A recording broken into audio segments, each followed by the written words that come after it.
The pod was still ticking as it cooled when the first of them came out of the tree line, and Tamsin Rowe understood, in the flat way a person understands weather, that the thing walking toward her had never in its life met something it could not eat. It was low and long, 6 legs folded under a spine that flexed like a whip, and its hide was the color of wet slate. It did not hurry. It did not have to. She had watched enough animals in her life to know the difference between a hunter that ran things down and a hunter that simply arrived, and this was the second kind. The pod's crash beacon pulsed a red light across its flank every 2 seconds. The animal did not blink. She did not run either. Running was how you told a predator you were meat, and anyway she could not have outrun a limping child on this ground. Her left ankle was already swelling inside her boot, so she stood at the open hatch of the ruined pod with a cutting bar in one hand and the survival crate braced behind her heel, and she made herself breathe slow, and she watched the animal decide. It stopped 9 meters out. Its head came up. 2 rows of eyes, wet and dark, arranged down the ridge of its skull like rivets in a hull plate, and that was where the name came to her without her asking for it. Graveback, because the thing's spine was armored in overlapping plates the shape of headstones, gray and pocked and old. For a long moment the world was only the tick of the cooling pod, and the wind moving through canopy she had no name for. Then the graveback turned its head, snorted a breath that smelled of iron and cut grass, and walked away along the ridge as if she were a rock it had decided not to bother climbing. Tamsin let her breath out. Her hands were shaking now that they were allowed to. She looked down at the cutting bar, at the swollen ankle, at the pod that would never fly again, and she said aloud to no one in a voice steadier than she felt, all right, one thing at a time. The one thing was, she was alone on a planet the survey manifest had listed as Coriden Deep Catalog 9, a designation nobody used because nobody was ever meant to land on it. The relay tender Ansell's kite had been threading the upper atmosphere to drop a chain of weather buoys, a 2-day contract, dull work, the kind of contract you took because it paid your certification.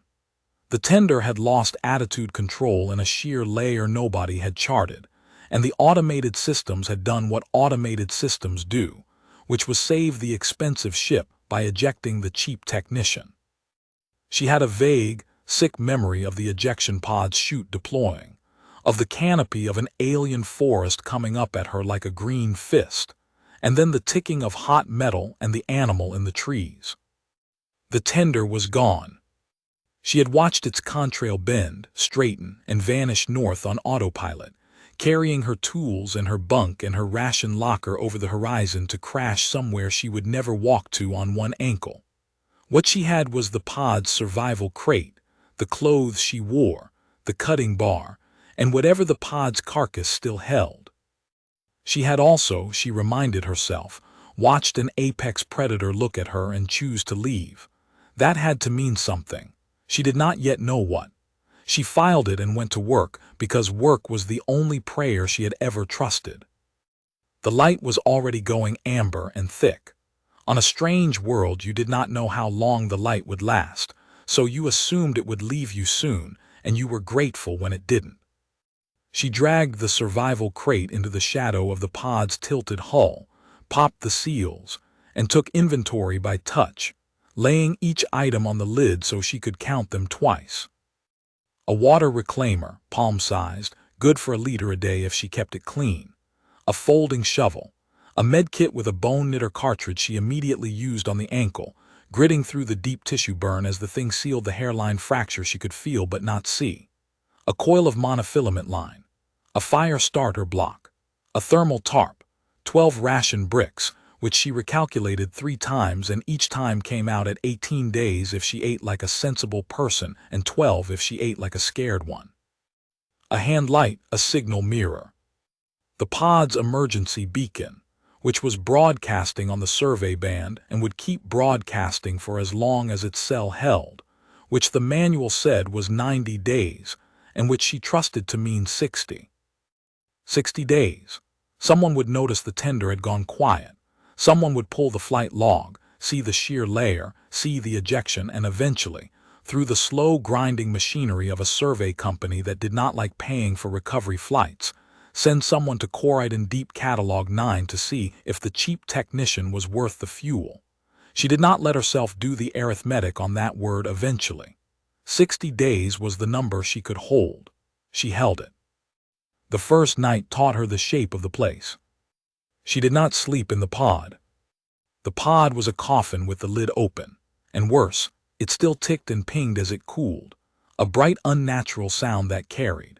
She dragged the crate and the tarp 40 meters uphill to a shelf of pale rock where two shoulders of stone met at an angle, a place with its back covered and a clear view down the slope, and she built the smallest fire that would still be a fire. In a scrape she dug with the folding shovel and ringed with stones, and she fed it with the driest wood she could break by hand. She learned that the dark here was not empty. It began with the calls, long descending whistles that started high and slid down into something almost like a word, answered from a ridge away by the same falling note. Then a chorus of yips, quick and wet and eager, moving.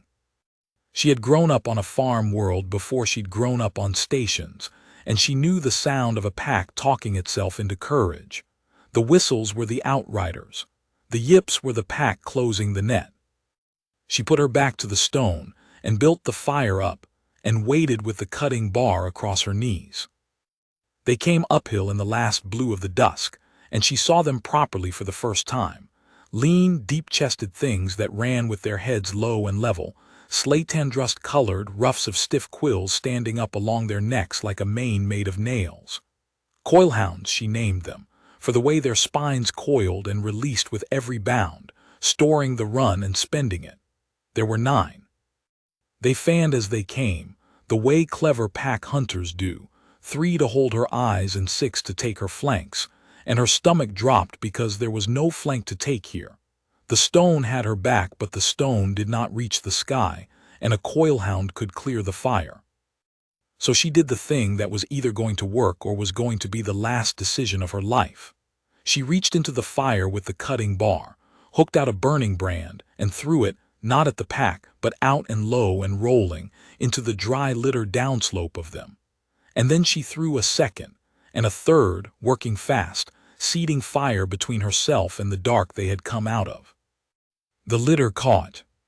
Not a wall of flame, nothing so kind, but a scatter of small hungry fires that spread and joined, throwing light and smoke uphill into the pack's faces, and the coilhounds broke their rush and milled, because fire is the one memory every predator on every world seems to carry in its spine, older than teeth. The 3 that had held her eyes snapped and snarled. One of the flankers, bolder or hungrier, came on anyway, low and fast around the edge of the new fire, and she met it with the cutting bar in both hands and put the humming edge into its shoulder as it left the ground, and the shock of the impact went up her arms and rang her teeth, and the coilhound screamed a sound she would hear for the rest of her life, and rolled away into the dark trailing something black. The pack pulled back to the edge of the firelight and stood, 8 of them now, whistling low, deciding. And that was when the ground itself seemed to change its mind. She felt it before she understood it, a pressure, a lowering, as if a large door had opened somewhere behind the world. The coilhounds felt it sooner.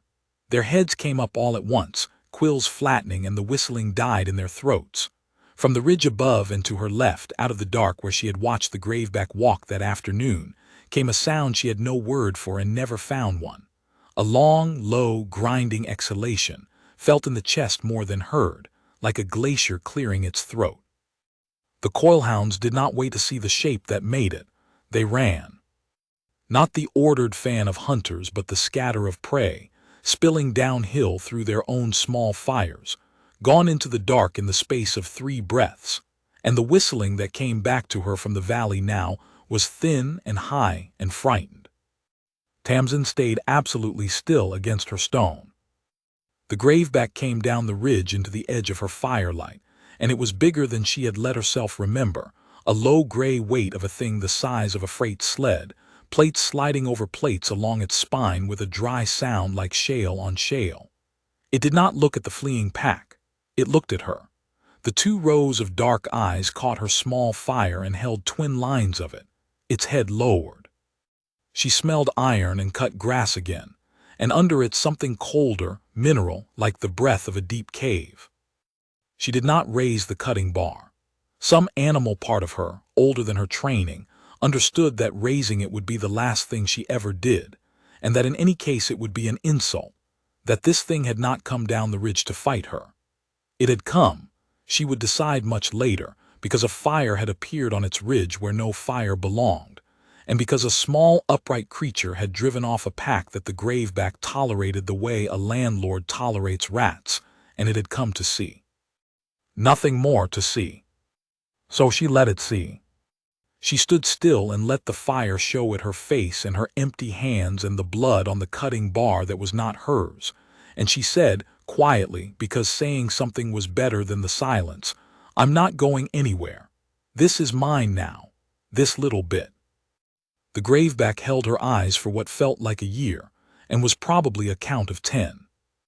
Then it turned its heavy head, regarded the dying scatter of grass fires downslope, and she would swear to this later, to people who did not believe her, and to one who did.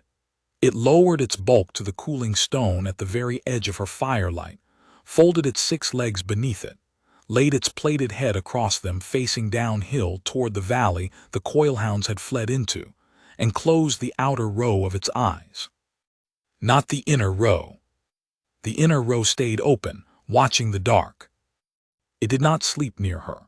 It was too much a killer to be called anything so soft, but it lay down between her fire and the valley full of things that wanted to eat her, with its back to the flame and its face to the danger, and it stayed there until the sky went gray.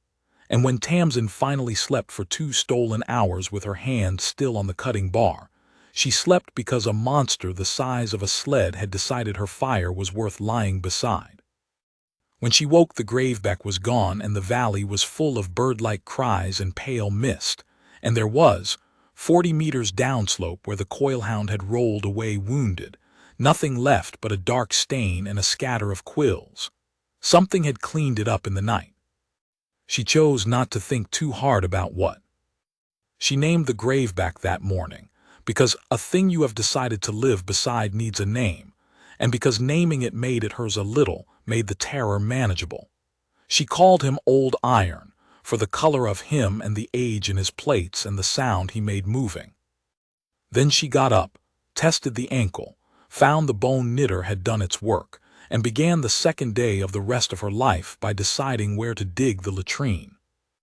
That was the thing the survival courses never told you, she thought, driving the folding shovel into the pale soil downwind of the shelf.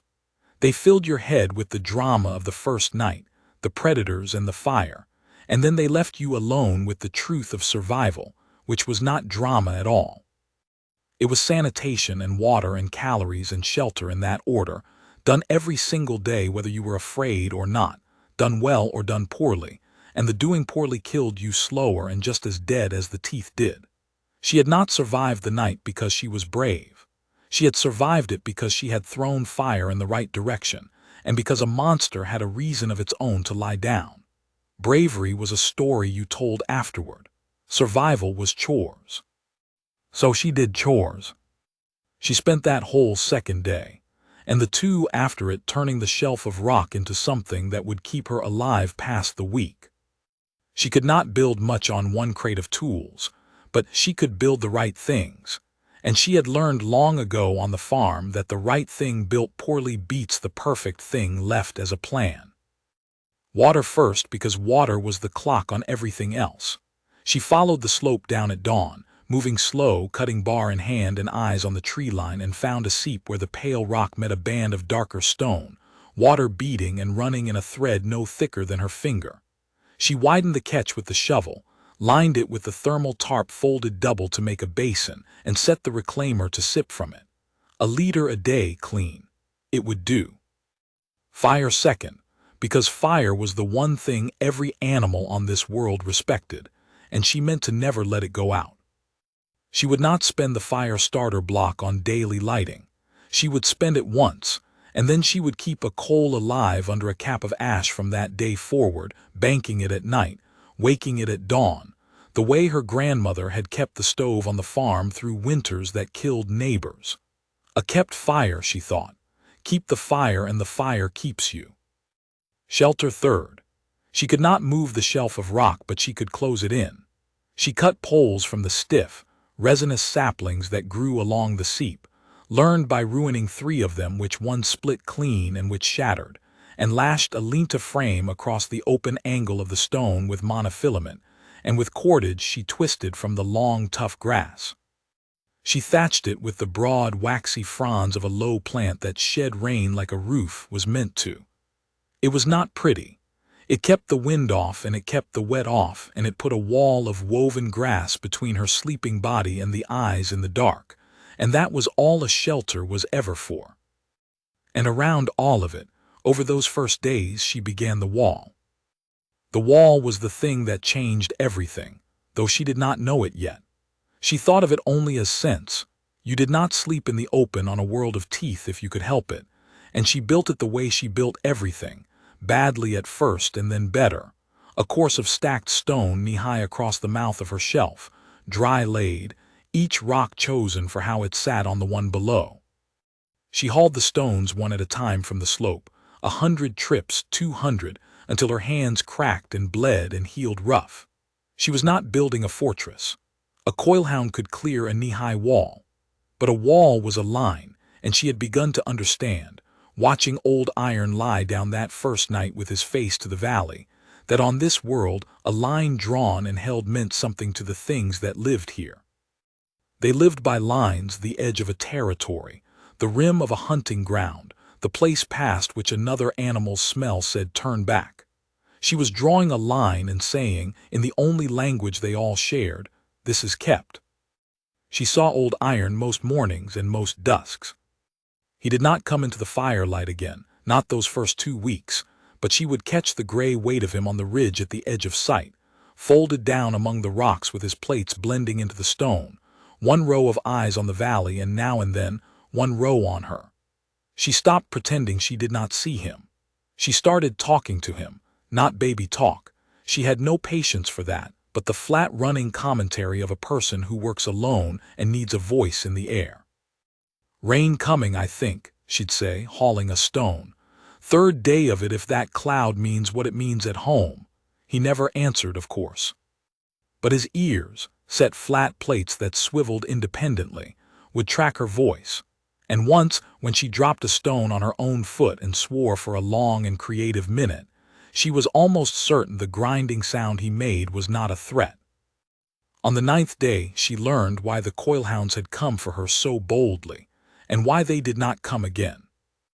She had gone farther down the slope than usual, following a smell of water to a second, better seep, and she came over a fold of ground into a shallow bowl of trampled earth, and found the end of a story she had walked in on the middle of. There had been a graveback here, and it had died. Not old Iron, this one was smaller, its plates paler, and it had been dead some days. The kites had been at it, the broad dark scavenger birds that rode the thermals over the valley on wings like torn sails. Around the carcass the ground was churned and stained, and the story written in the churning was plain enough. The coilhound pack had brought this graveback down, or finished it after something else had, 9 or 12 of them working the flanks the way they'd tried to work her. A graveback was not easy meat even for a full pack. It would have cost them. It explained their boldness the night she fell out of the sky, a pack fed on apex meat, drunk on the size of what they'd killed, ready to believe they could take anything, even a fire on a ridge. And it explained, maybe, why old Iron had come down that night with murder in his slow bones. The dead graveback was small. Its plates were pale. It was young. She found the whelp an hour later, and only because it was too weak to keep hiding. It was wedged in a crack between 2 roots at the bowl's edge, downwind, where its mother must have pushed it before the pack closed, and it had been there for days and it was dying. It was the size of a large dog, all knees and plate buds, its armor not yet hardened but coming in gray and soft along a spine that stuck up sharp with hunger. Its eyes, 4 of them, The graveback's double rows in miniature were dull and gummed. When she crouched at the mouth of the crack, it did not snarl. It did not have the strength. It only pulled its lips back from teeth that were already, even starved and small, the length of her thumb, and made a sound that was trying to be a warning and came out a wheeze. Tamsin Rowe was not a sentimental woman. She had grown up killing the animals she ate and putting down the ones she couldn't save, and she knew exactly what she was looking at, which was an orphaned apex predator that would, if it lived, grow into a thing the size of a freight sled with a mouthful of thumb-length teeth. A thing that might one day decide her fire was worth killing for rather than lying beside. The sensible thing, the survival course thing, was to leave it in the crack and walk away and let the world do what the world was already most of the way to doing. She looked at the whelp for a long time. Then she thought about Old Iron lying down with his face to the valley, and she thought about the word kept, and she thought, this was the thought she came back to later, when people asked her why, she thought, I am going to be on this world for 60 days or 600, and I do not get to choose most of what happens to me here, but I get to choose this. I get to choose whether I am the kind of thing that walks past. All right, she said to the whelp, the way she'd said it to the empty air by the ruined pod. All right, don't bite me and I won't leave you. That's the deal. That's the whole deal. She went back up the slope, warmed water, mashed a quarter of a ration brick into it until it was a thin gray gruel, let it cool to blood warm, carried it down in the reclaimer's cup, and spent the better part of 2 hours getting the first of it into the whelp. A finger dipped and offered, refused, dipped again, the animal too weak to do more than turn its head, and then, when hunger finally beat fear, a tongue like a strip of hot wet leather rasping the gruel off her knuckle. She fed it until it stopped, carried it. It weighed as much as a full water can and fought her not at all, which frightened her more than fighting would have up the slope to the shelf, and made it a nest of grass in the corner of the linta farthest from her own bed, and sat with her back to the wall and watched it breathe until she fell asleep. In the morning it was still alive, and Old Iron was on the ridge, closer than he had ever come by daylight, and he was watching the linta with both rows of eyes. She went cold when she saw him. She understood, standing there with the whelp wheezing behind her in the grass, exactly how this might go, that she had carried a graveback cub into her camp, that the adult on the ridge might read it 100 ways as prey, as rivals get as prize, and that any of those readings ended with the linta torn open. She put herself between the ridge and the shelter, which was absurd, a woman the size of one of his legs standing between Old Iron and anything he wanted, and she said, in the steadiest voice she owned, it was starving. The pack got its mother. It's not mine, I'm not keeping it from you, I'm just not going to watch it die. That's all. Old Iron looked at her, he looked at the lean-to. He rose, and her heart went to water, and he came down off the ridge with that dry shale-sliding walk, unhurried, enormous, and she made herself hold the line, do not run, and he walked up to within a body length of her and stopped and lowered his great plaited head and breathed in. He smelled her. He smelled the shelter. He smelled, she realized, the whelp, the long, slow inhalation drawing the cub scent up out of the grass. His eyes half closed. The grinding sound started deep in his chest, that glacier clearing its throat sound, and it went on, and she could not read it, could not tell threat from anything else, and she stood her ground and waited to find out whether she had just killed herself over a dying animal in a crack. Then Old Iron lifted his head, turned and lay down. Not at the edge of the firelight this time. 10 meters out in the open, in the full gray morning, facing the valley, but on the camp side of his old line now. Inside the space her wall had begun to enclose, close enough that she could have walked to him in a dozen steps. He folded his 6 legs, laid his head across them, and closed the outer row of his eyes, and the inner row watched the valley, and the whelp in the grass wheezed and slept, and Tamsin Rowe sat down very suddenly on a rock because her legs had stopped agreeing to hold her. She did not understand it that morning. She understood it in pieces over the weeks that followed, and she was never sure she understood all of it. But the shape of it was this. The whelp was graveback. Old iron was graveback. Whatever the tangle of instinct and memory and territory that passed for law among his kind, the smell of a graveback cub being kept alive on his ridge did not read to him as theft or threat. It read as something older. A cub survived where a cub should have died. The line that had appeared on his ridge, the fire, the wall, the kept ground, had a graveback whelp alive inside it. An old iron, who had come down out of the dark that first night only to see, lay down now on the camp side of the line and set his face to the valley, and did not leave. The coilhounds never came up the slope again. Tamsin understood why the first time she heard them, 3 nights later, whistling down in the valley, and heard old iron answer, not the grinding exhalation he made at her, but a sound that started where that sound started and then rose and hardened into something that flattened the hair on her arms and shut the coilhounds up mid-whistle, and did not let them start again until dawn.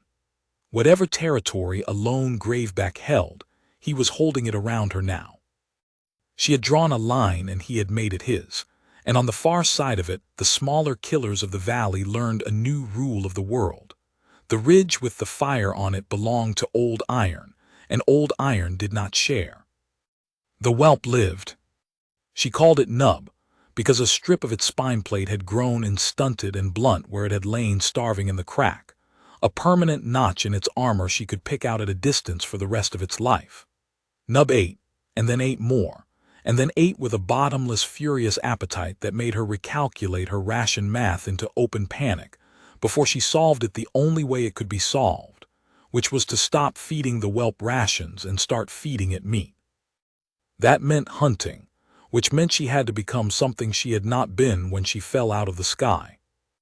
She was not a hunter and she did not become a good one, but she became a patient one, and on a world this full of prey, patient was enough. She built snares along the runs where the low 6-legged grazers came down to the seep at dusk. Timid, hair-sized things, she named tussocks for the way they froze and pretended to be clumps of grass. And she learned their trails and their hours, and the places where a loop of monofilament anchored to a bent sapling would take one cleanly. The first week she caught nothing and cursed and rebuilt. The second week she caught 3 and gutted them with the cutting bar, and learned which parts she could eat and which parts made her sick and which parts Nub would take from her hand. Feeding Nub was the strangest part of those first weeks, and the part she would have been least able to explain to the survey company psychologist who eventually, much later, sat across a metal table from her and asked in a careful voice whether she had experienced any unusual attachments during her isolation. Yes, she wanted to say. I raised a monster. It slept on my feet. Because that was the thing. As Nub grew, and Nub grew appallingly fast, doubling in the first month, its soft plate buds hardening into proper armor, its wheeze becoming first a rumble and then, at 4 months, a small, rough echo of old iron's glacier voice, it did not grow away from her. It grew toward her. It followed her on her snare rounds, ranging ahead and circling back, learning the trails alongside her and then, unnervingly soon, better than her. It brought her things. A tussock it had run down on its own, dropped at her feet still warm, its own soft rumble asking her to be pleased, and she made herself be pleased, made herself say, "Good, that's a good catch, Nub," because she understood she was the only teacher this orphan had, and everything it learned about what it was, it would learn from her. It slept, despite the perfectly good nest of grass she rebuilt for it every few days, pressed along her side or across her feet, a weight that started at a full water can and passed a grown dog and kept going, a furnace of a body that ran hot as a banked stove, and she woke most nights half-crushed and wholly warm and did not have the heart to move it. And old iron watched all of it. He never came inside the shelter.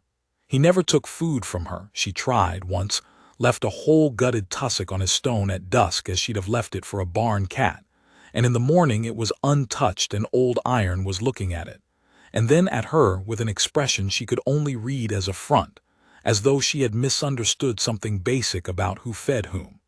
He did not need her to feed him. He was the apex of 100 square kilometers of death world. He fed himself and had done for however many long years had ground those plates gray. What he did was stay. He held the ridge. He answered the coil hounds. And slowly, over the turning of what she was learning to count as this world's seasons, he taught Nub the things she could not. She would watch them on the ridge in the long dusk, the huge old animal and the growing young one, old iron demonstrating some slow, deadly economy of movement, an ambush crouch, a killing angle, Nub copying it clumsily and being corrected by a look, and she understood that between the two of them, the human and the graveback, the whelp was being raised by a mother and a father who had never once made a sound to each other and never would. The camp became a fixed point. That was the phrase she used in the log she kept scratched into the inside of the pod's hatch with the tip of the cutting bar, a tally of days and a few words each, because a person needs a record or the days blur into one endless day, and that way lies giving up. A fixed point. She meant it about herself, at first, that having a place, a wall, a fire, a whelp, a routine, was the thing keeping her sane, giving her a shore to stand on while the strangeness of the world came in like a tide. But it was true in a larger way that she only saw when she stopped being the center of her own attention long enough to watch the valley. Things oriented to her fire. The kites learned it first. The broad, dark scavenger birds that rode the thermals began to ride them over her ridge, wheeling in the updraft off the sun-warmed stone, and she realized after a while that they were watching her hunts, that a kite would peel off and glide down to whatever she'd gutted and left, and that they had learned her the way gulls learn a fishing boat. She started leaving the offal deliberately, out past the wall, and the kites started coming down to it in numbers, and their coming down became a thing she could read. Kites gathering meant something had died or was dying in the valley. Kites scattering meant something large was moving. They were her eyes on the country she could not see. Then the tussocks, the timid grazers, which any sane prey animal should have fled from a camp that reeked of the predator raising a graveback in its yard, instead began to graze closer and closer to her wall, and she worked out why with a slow, cold delight. Nothing hunted them here. Old iron did not bother with such small meat. The coilhounds did not dare the ridge. Nub was still learning and mostly caught the sick and the stupid. Under the roof of old iron's held territory in the strange peace of the kept ground, the tussocks had found the safest pasture on the death world, which was the pasture nearest the monsters, because the monsters belonged to the human and the human drew a line. She stopped having to walk far to set her snares. The meat came to her. By the time she had been on the world 60 days, the number she had held, the number past which someone was supposed to come, and no one had, she had a walled camp with a kept fire, a water catch, a smoke rack where she cured tussock meat in strips against the lean season she could feel coming in the shortening light, a graveback whelp the size of a pony that answered to its name, an apex predator that held her ridge like a debt, a sky full of birds that told her the news of the valley, and a pasture of prey that grazed up to her wall. She had built, without ever deciding to, a small kept world inside the large killing one. And she had stopped, somewhere in there, doing the arithmetic on the word eventually, because 60 days had come and gone and the sky had stayed empty, and a person cannot hold a number that has already broken. She let it go. She was not waiting anymore. She was living here. That was the winter of it, the lean, dim, cold turn of the world when the light came late and left early and the rain set in for days at a stretch, and the tussocks grew thin and Nub, growing still, was hungry in a way that made her afraid. She held it together with the smoke rack and with snares, and with a stubbornness that had become the load-bearing wall of her whole life. And old iron held the ridge, and Nub grew. And once, in the worst of a 3-day rain, she woke shaking with cold because the fire had guttered low under the wet, and found the whelp had wedged its whole growing bulk between her and the wind, and that old iron had moved in the night, for the first and only time that winter, to lie across the very mouth of the lean-to. A wall of warm gray plate that broke the rain and threw her own small heat back at her, and she lay between the two of them, the young monster and the old one, and understood that she was, against every law of the world she had fallen onto, safe. She did not cry about it. She was not that kind. But she lay awake a long time in the warmth and the drumming rain and thought about the crack in the roots and the dying whelp and the choice not to walk past, and she thought, whatever this costs me later, it was worth it for tonight. Old Iron did not think in words, and so what he understood in the older grammar of weight and smell and the slow arithmetic of a long life. But it can be set down in words, because someone should set it down. He had held this ridge for 11 turnings. He had held it against 2 rival males, one of whom had left his mark in a plate along Old Iron's flank that ached before rain, and against the pack that whistled, which he tolerated in his low country the way old strong things tolerate the small and many, because killing them all was more work than they were worth, and because they cleaned the country of the sick. He had lost a mate to the pack, 2 turnings gone, not to their teeth. She was larger than any 3 of them, but to a wound that went bad after they had worried at her, and he had killed a great many of the pack in the turnings since without it ever once easing the thing the loss had left in him. He had lost, this turning, the last cub of that mate, the pale small one the pack had brought down in the bowl while he ranged the high country, and he had come back to the smell of his blood on the ground and killed until his jaws would not close, and it had not eased that either. Then a fire had come down out of the sky onto his ridge. He had gone to see it as he went to see all new things in his country, which was carefully, from downwind, with the intention of understanding whether it was food or threat or neither. And he had found, beside the fire, a small soft upright creature with no plates and no proper teeth and no speed and no smell of any prey or predator he knew.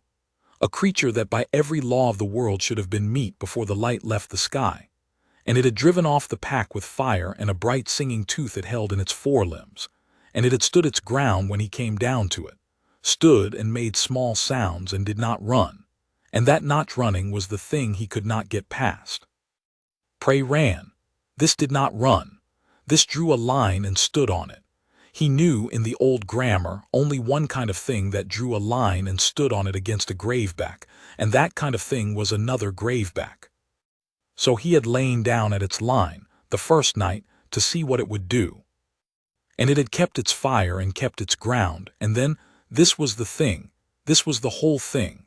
It had gone down into the bowl where his cub had died, and it had found what he had not been there to find, the last whelp, the notch-plated one, alive in the roots, and it had carried the whelp up onto the kept ground, and it had fed it from its own forelimb, and kept it warm and kept it alive. He did not have a word for what that put in him, in place of the thing the losses had left. But he lay down on the camp side of the line and set his face to the valley, and he stayed. And when the pack whistled, he taught them again whose country this was. And when the young one grew, he taught it what a graveback must know. And when the cold rains came, he broke them with his back off the mouth of the little creature's den. And none of it eased the old wound in him, because the old wound would never ease. But it was answered. The little creature had drawn a line on his ridge and kept a whelp alive inside it and kept a fire and held the ground, and he understood the line the way he understood no other thing in his long life, as a debt paid before it was owed, and a thing to be held now until the plates went off his back. He was old. He had held this ridge for 11 turnings.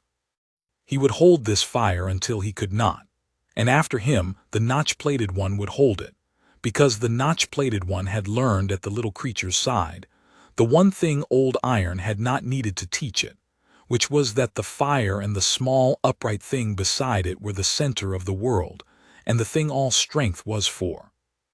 That was the winter, and in the spring the world tried to take it all away and found out what the ridge had become.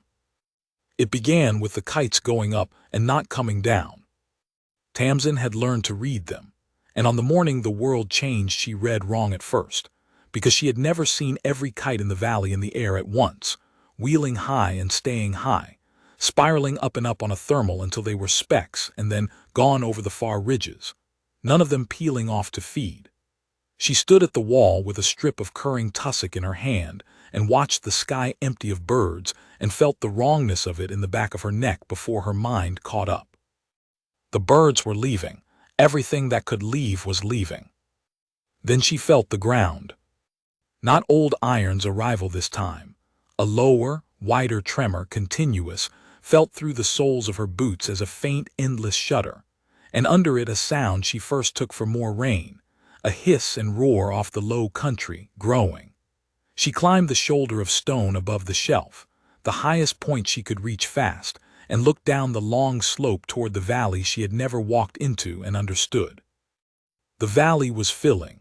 The spring melt off the high country, and a week of rain had come down all at once, and the river she had never seen at the valley's heart had come up out of its banks and kept coming, a brown churning flood spreading across the low ground faster than a person could run, swallowing the tree line, and it was pushing everything ahead of it. She could see them even at that distance, dark shapes breaking out of the drowning forest and streaming uphill, the tussocks in their hundreds, the coilhound packs, gray graveback shapes she did not know moving with the terrible unhurried speed of large things that are nonetheless very frightened, and things she had no names for, boiling up out of the low country onto the ridges, every predator and every prey on the death world driven up together onto the high ground in a truce written by drowning. And the kept ground was on the high ground. The kept ground was directly in the path. She had perhaps 2 hours. She spent the first 10 minutes of it standing very still and being afraid, which she permitted herself because being afraid, and then setting it down was faster than pretending she wasn't. And then she climbed down off the shoulder and got to work, because work was the only prayer she had ever trusted, and she was about to find out if it was enough. She could not fight a stampede. She could not fight the flood. What she could do was what she had done from the first night: draw a line, and make it a line the things running blind would rather go around than cross. She had 2 tools that every animal on this world respected: fire and the wall and old iron. She used all 3. She built the fire out. She dragged her banked coals and her fire starter block and every dry thing she had cured against the winter, and she laid a line of fires in a broad arc across the uphill approaches to the camp. In the scrapes she'd already dug for exactly no reason she could have named at the time, except that a person who has survived one fire night keeps digging fire scrapes, and she lit them as the first fleeing tussocks came pouring over the near ridge, so that the panicked animals hit a wall of smoke and flame and split around it left and right, streaming past the camp on both sides instead of through it. The wall took the rest. What the fire turned, the knee-high stone line turned again, animals that would have trampled her shelter breaking their stride at the scent-marked edge of held territory even in their terror, because terror does not erase 11 turnings of a rule written into the country in graveback musk. And old iron held the line where fire and wall were not enough, and Nub held it beside him. She would remember it in pieces, because it went on for most of a day and a night, and no one remembers a day and a night whole. She remembered the 2 of them, the old graveback and the young one, standing shoulder to plated shoulder at the downhill gap in the wall where the funnel of fleeing animals ran heaviest, and turning back everything that tried to shelter in the kept ground, not killing mostly. There was no time and no need, just being immovably and unmistakably there, 2 apex predators holding a doorway. So that the coilhound packs that came up out of the flood and smelled the safe island of the ridge, and turned toward it took one look at what held the gap and ran on. She remembered a strange graveback, a big pale male driven up off some drowned ridge of his own, coming at the gap with the particular fury of a territory holder who has lost his territory, and old iron meeting him, and a collision of 2 armored tons that she felt through the ground and did not watch the end of because she was busy keeping the fire line alive. And when she looked again, the strange male was gone back down the slope, and old iron was back in the gap breathing hard with a new scrape across his old plates, and Nub had not left his side. She remembered Nub taking its first real fight that day. Not the sick and the stupid it ran down for practice, but a coilhound that came through the fire line where a fire had guttered. A big scarred pack leader that got inside the wall and went for the lean-to and the smoke crack and the smell of stored meat. And she remembered turning with the cutting bar, and knowing she was too slow. And then the gray blur of the young graveback taking the coilhound out of the air the way old Iron had taken the pale male. All the slow, careful lessons of the winter ridge spending themselves at once, and it was not clumsy anymore. It was not a whelp anymore. She looked at the thing standing over the dead pack leader with its notch plate and its blood-wet jaws and its 4 eyes finding her to make sure she was unhurt. And she understood that the animal she had carried up out of a crack in the roots weighed as much as she did 3 times over now, and would kill anything on this world that reached for her. And the understanding did not frighten her at all, which was perhaps the strangest thing that had happened to her yet. And then, in the last blue of that first dusk, with the flood a black gleaming plain across the whole low country and the ridges crawling with displaced life, the thing came up out of the drowned valley that even old Iron gave way to. She heard the ridge go quiet first. The stampede did not stop. Animals were still streaming past on both sides, but a silence moved through them ahead of the thing, a wave of prey and predator alike simply ceasing to make sound, the way a room quiets when the wrong person walks in. Then she saw the near trees on the lower slope bend and part, not blown but pushed, a wake moving through standing timber, and she saw the water at the flood's edge heave up in a long dark swell, and something ride the swell up onto the land, and she stopped being able to think in ordinary sizes. It was serpentine and vast, a floodwater apex she would later hear the survey ecologists call a levade, and would always privately call the risen, a thing that lived in the deep low country and came up only in the great floods, longer than the Ansel's kite had been, a smooth, muscular dark length of it flowing up the slope on 100 paired paddling limbs with a wedge of a head at its front the size of her whole shelter. And it came up the ridge toward the kept ground, because the kept ground was the high dry island, and the risen too wanted off the water. Old Iron gave way to it. She saw him do it, and it hollowed her out. The old graveback, who had turned a stampede and thrown a rival male back down a mountain and held his ridge for 11 turnings, took one look at the thing coming up out of the flood and backed, plates low, head down, giving ground, pulling Nub back with a hard shove of his shoulder, because whatever the levade was, it was the one thing in his long life's memory that ranked above him, the apex of apexes, the thing the ridge itself gave way to, and there was no holding a doorway against it. It would come through the wall like the wall was grass. It would come through the fire because it came dripping off a flood. It would take the kept ground and the lean-to and the smoke crack in her, and old Iron, who would die holding a doorway against coilhounds, knew in his old bones that dying against this would not hold the doorway either, and so he gave way and pulled his son back, and that was the correct and ancient answer. Tamsin Rowe did not have 11 turnings of instinct telling her to give way. She had a folding shovel and a week of digging and a stubbornness that had become the load-bearing wall of her whole life. She had 3 months ago, in a fit of rainy season boredom and farm-bred caution, dug a diversion channel above her camp, a ditch to carry the runoff of the ridge around her shelf instead of through it, because she had lost one fire to a flash of rainwater and did not intend to lose another. It was a shallow thing, thigh-deep, dry now, running along the uphill arc of her camp and out to the north where the slope fell away into a gully. It was for water. But it was a line, dug and held, and the risen was, under all its size, an animal that had spent its whole life reading the land for the paths water took, because water was where it lived and moved and was strong, and dry ground was where it was slow and blind and out of its element. She did the only thing left to do, which was the thing she had done every night since she fell out of the sky. She drew the line and she lit it. She ran the fire line's coals into the diversion ditch. She had lined it, months ago, with the same dry resinous saplings she thatched with, meaning them for nothing, meaning them only for a person who cannot stop building, and she poured what was left of her fire down the length of that dry channel, and it caught, and the ditch became a mote of fire directly across the Risen's path, a line of flame in the shape of a thing the flood animal's whole body knew. A channel, a watercourse, a place where the land dropped and changed. The Risen came up to it and stopped. It reared.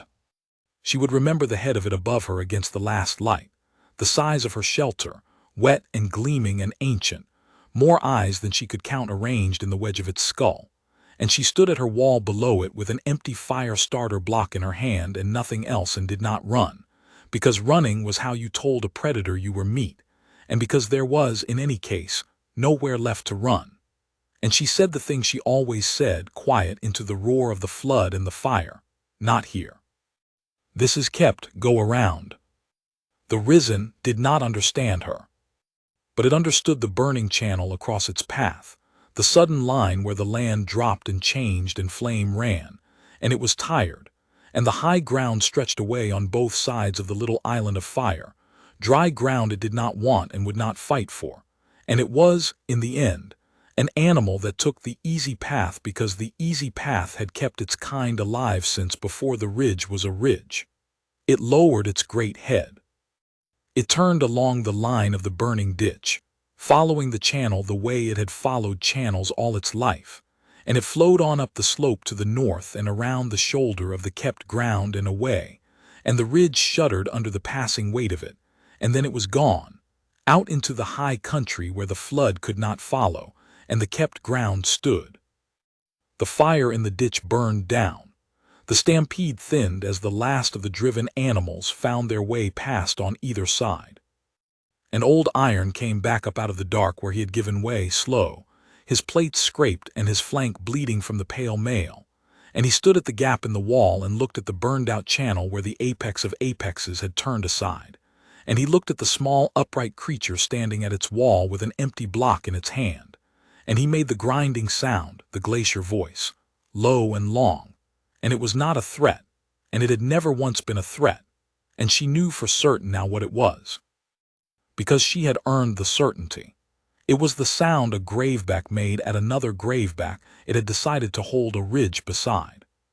She sat down against the wall, then, in the ash and the wet and the enormous silence after, with her hands shaking the way they had shaken the first day beside the ticking pod, and Nub came and put its bloody head in her lap, heavy as a stone, and Old Iron lay down across the gap in the wall with his scraped face to the drowning valley, and she put one hand on the young graveback's plated skull and looked out at the flood shining under the risen moon of a world that had tried, that day, to wash her off its face, and had gone around instead. "The kept fire," she said aloud, to the two monsters and the empty air, trying the words, and they felt right, felt like a name for the thing she had made without meaning to, the still point on a moving world, the line the flood went around. "That's what this is, that's what we are." She said it the way you say a thing to make it true. She had no idea that in a little under 2 years the words would be in a xenoecology paper, capitalized, argued over by beings she had never met, the kept fire, as the name of a phenomenon no one had believed a human could make. She only knew that night, sitting in the ash between an old monster and a young one, that she had drawn a line on a planet of monsters, and the planet's worst had come to erase it, and the line had held. The rival came in the dry heart of the second turning, and he came alone, and he came for the ridge. Tamsin knew him for what he was the moment she saw him on the far shoulder of the valley at dawn, a graveback in the full hard prime of his strength, larger than Nub was yet, his plates black and unscarred, and he stood on the high ground across the valley and looked at her ridge the way she had once seen Old Iron look at a new thing in his country, which was carefully, from a distance, weighing it. A prime male with no territory of his own, ranging, hunting a country to take. And her ridge, in the eye of such a male, was the finest country on the death world, high, dry, watered, walled, held by one old male gone slow and one young male not yet grown. It was a country ready to be taken by anything strong enough to take it, and the black male on the far shoulder had come to find out if he was. Old Iron rose to meet him and could not. She watched the old male come up off his stone at the gap in the wall and start down the slope toward the challenge, plates sliding, head low, 13 turnings of held ground in every heavy step, and she watched him get 40 meters and stop, sides heaving, the flood scrape in his flank stiffening him, and she understood, and it broke something in her to understand it, that the king could not answer this. He would go down the slope and he would fight because he did not know how not to, and the black male in his unscarred prime would kill him, and it would not even be close, and the ridge would fall, and the fire with it. So Nub answered instead. The young male came up out of the low ground where it had been learning to hunt, and it passed the old one on the slope, past its father, the two of them level for a moment, and something went between them that Tamsin could not read and did not need to, because she saw Old Iron stop, and turn, and let the young one by, the old king standing aside on the slope he had held for 13 turnings to let his son go down to the thing he could no longer face. Nub was not yet grown. It was still a hand shorter at the shoulder than the black male, still a season from its full weight. It went down the slope anyway, into the flat between the ridges, and the black male came off his shoulder to meet it, and Tamsin stood at her wall with her heart in her throat, and understood that she could not help with fire or wall or craft here, that this was the one line she could not stand on, that it was graveback against graveback in the oldest court on the world, and the young one she had carried up out of a crack in the roots was going to win it or die in it alone. It very nearly died in it. She would not pretend otherwise afterward to the ecologists who wanted the clean story. The black male was bigger and stronger and unhurt, and it put Nub down twice in the churning flat, and the second time the young male did not get up fast, and she heard herself make a sound she had not made since the pod stopped ticking, and Old Iron on the slope made the glacier voice long and low and helpless, a king watching his line end in the dust below him. But Nub got up. It got up the second time the way it had burned the suppressant out of its blood by fury, the way it had held the doorway against the stampede, because it had been raised around a fire by a creature that did not run and did not fold and did not walk past, and it had learned at that fire the one thing the black male in all his unscarred prime had never learned, which was that there was something behind it worth not losing to. It got up, and it did not fight the black male's fight of size and weight any more. It fought the fight Old Iron had spent a winter teaching it on the ridge, the slow, deadly economy, the killing angle, the patience. And it took the black male's next rush not head-on but aside, the way she had turned the risen aside, letting the bigger thing spend its strength past the mark, and it put its notch-plated skull into the seam behind the black male's foreleg where the plate was thin, and the flat of the valley went suddenly, enormously still. The black male backed off. He was not dead. Nub had not the weight to finish him and did not try, but he was marked now and beaten, and he knew it, and he turned on the churned ground and went back up his far shoulder and over it and out of the valley, ranging on to find some lesser country he could take, and he did not come to the ridge again. Nub stood in the flat below the wall, swaying, bleeding from a dozen places, and lifted its bloodied head to find the fire and the small, upright creature at it, checking, always checking, and Tamsin lifted her hand to it across the distance, and the young male came home up the slope past its father, and Old Iron fell in behind it, and the two gravebacks came up to the wall together, the old king and the young one who had held his ridge for him, and lay down at the gap side by side with their faces to the valley, and the fire burned between them and the dark, and the country was held. She tended Nub's wounds that night by firelight, cleaning the seams the way she had cleaned Old Iron's after the flood, and the young male let her, laying its great head in her lap the way it had as a whelp, and Old Iron lay close and watched with both rows of eyes, and Tamsin understood that she had watched, that day, a thing pass from the old king to the young one that she had helped set in motion and could take no credit for and would remember all her life. The ridge had a new apex. It had happened the way these things happen on a death world, in blood and dust and the space of a single dawn, and it had happened around her fire, and the young male that held the ridge now held it not as a solitary king weighing new things from a distance, but as a son who had been raised to know exactly what the fire and the small, upright creature beside it were, and what all his strength was for. "That was well done," she told the young male, low, her hands in the work of keeping it alive one more time. "Your father couldn't have done it better. He taught you every bit of it." Old Iron's ears swiveled at her voice, and the glacier sound he made then was not helpless anymore, and it was not a threat, and it had never once been a threat. "You held the doorway, both of you. Same as always." She banked the fire close and warm against the two of them and sat between them in the dark, the old king and the young one, and did not sleep for a long time, not from fear, but because some nights are worth staying awake inside of, and she had learned on the planet of monsters to know them when they came. Nobody came for her that first year, and she made her peace with it in the only way that peace can be made, which is by ceasing to expect the thing you cannot have and building well with what you have instead. She marked the turning of the world by the light and by the floods, and by the second flood season she had learned enough to move the fire scrapes and the smoke rack before the melt and to trust the ditch and the wall, and the risen came up out of the low country again and went around again, and it did not frighten her the way it had the first time, because the second time she knew the shape of what to do. That was the whole secret of the place, she had decided. Everything that would kill you here killed you the first time or taught you its shape. After that it was chores. Nub was not a whelp and had not been for a long time. By the second flood the young graveback stood taller at the shoulder than she stood on her feet, its plates gone dark and hard, and its notch grown out into a permanent gap she could still name it by, and it had taken the low country of the ridge as its own hunting ground while Old Iron kept the high, the two of them holding a territory now that no coilhound pack had tested in a year. The pack still lived down the valley, she heard them some nights, but they had learned the ridge the way water learns a wall, and they went around.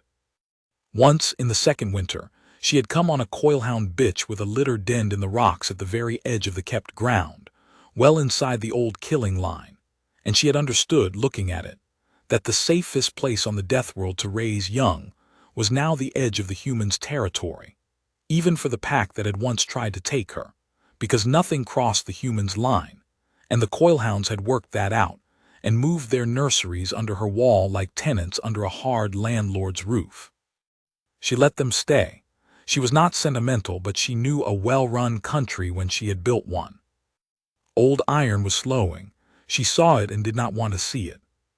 He was old when he came down out of the dark that first night, and the turnings had gone on, and the scrape the pale male had left him in the great flood ached him worse each spring. She watched him rise more stiffly from his stone, watched him let Nub take the harder work of the low country, watched him spend more of the day lying at the gap in the wall with his scarred face to the valley and both rows of eyes half closed in the sun. He was a monster the size of a freight sled, and he was dying the slow way the strong die, from the inside, from the wearing out of a long, hard life. And there was nothing in her med kit for it, and nothing she could do but keep the fire and keep the ground and let him lie in the sun of the country he had held for 13 turnings now, beside the small, upright creature he had decided once to hold it beside. She was, by any measure the survey company would have used, a woman lost and alone on a world of monsters, unrescued, forgotten, gone feral. She did not feel any of those things. She felt like a person with a farm and a family and a hard country to keep, which was, she had come to understand, the only life she had ever actually wanted and had somehow had to fall out of the sky onto a death world to find. Then, in the deep cold of the second winter, the sky over the ridge lit up at night with a thing that was not the risen moon, and Tamsin Rowe's old life came looking for her, and it did not come gently. She saw the burn of it first, a hard white streak down the northern sky, too straight and too bright to be anything the world made, a ship coming in on atmosphere.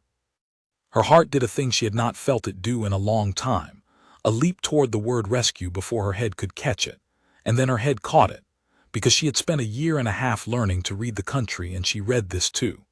The streak came down hard and fast, and did not slow the way a survey lander slowed, and it came down not at her beacon's coordinates but a good way off, over the northern ridges, the way a ship comes down when it does not want to be seen coming. She banked the fire low that night and did not sleep, and in the gray morning she climbed the shoulder of stone with the signal mirror in her hand and did not use it, because a colder instinct than hope had its hand on her arm now, and she watched the northern ridges instead. By mid-morning she had her answer. A machine came up over the far ridgeline, a squat six-wheeled crawler, matte and armored, moving with the deliberate grinding patience of something built to cross bad ground, and behind it on foot, spread in a loose skirmish line across the slope, came figures.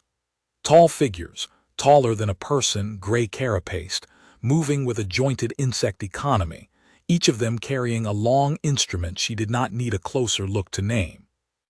She had grown up killing the animals she ate. She knew the shape of a thing built to kill at a distance when she saw one carried across a slope. They were hunters, and they were sweeping the country toward her ridge. She lay flat on the shoulder of stone and made herself think it through the way she thought through everything, coldly, in order. They were not her company. Her company sent recovery flights that landed at beacons and offered you a blanket. On the rare and grudging occasions they sent anything at all. These had come down dark and off target and were crossing the country on foot with long guns. They were poachers or trophy hunters or a private acquisition crew. She did not yet know the word for what they were, but she knew the shape, and they had come to this world to take something off it, and there was on this world exactly one thing worth crossing space to take: the plate. She had known since the first winter that graveback armor was strange stuff, layered and light and hard as nothing she had a name for. She had shaped tools from a shed plate of nubs and blunted the cutting bar on the rest.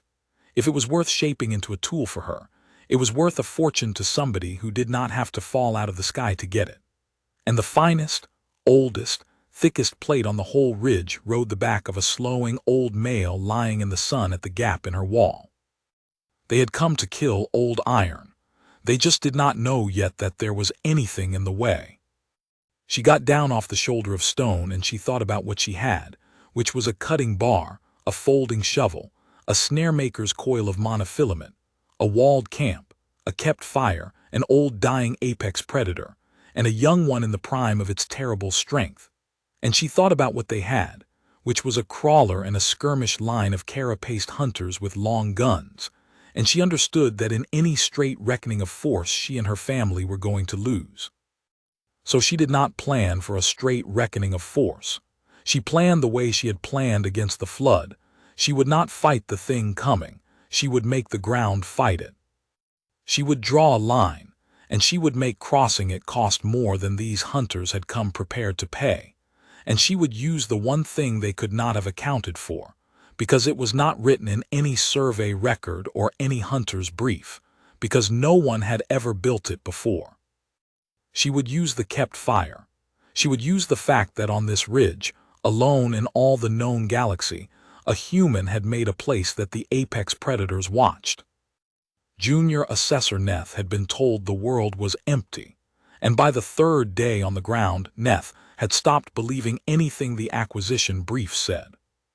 The brief, filed by the Seth Voric Acquisition Charter with the casual dishonesty of every charter Neth had ever catalogued for, described Corridon Deep Catalog 9 as an uninhabited high-yield death world, with a confirmed population of mature armored megafauna, the graveback, in the survey's old idiom, whose dorsal plate rendered at a price per mass that made the fuel cost of reaching this forsaken place a rounding error against the profit.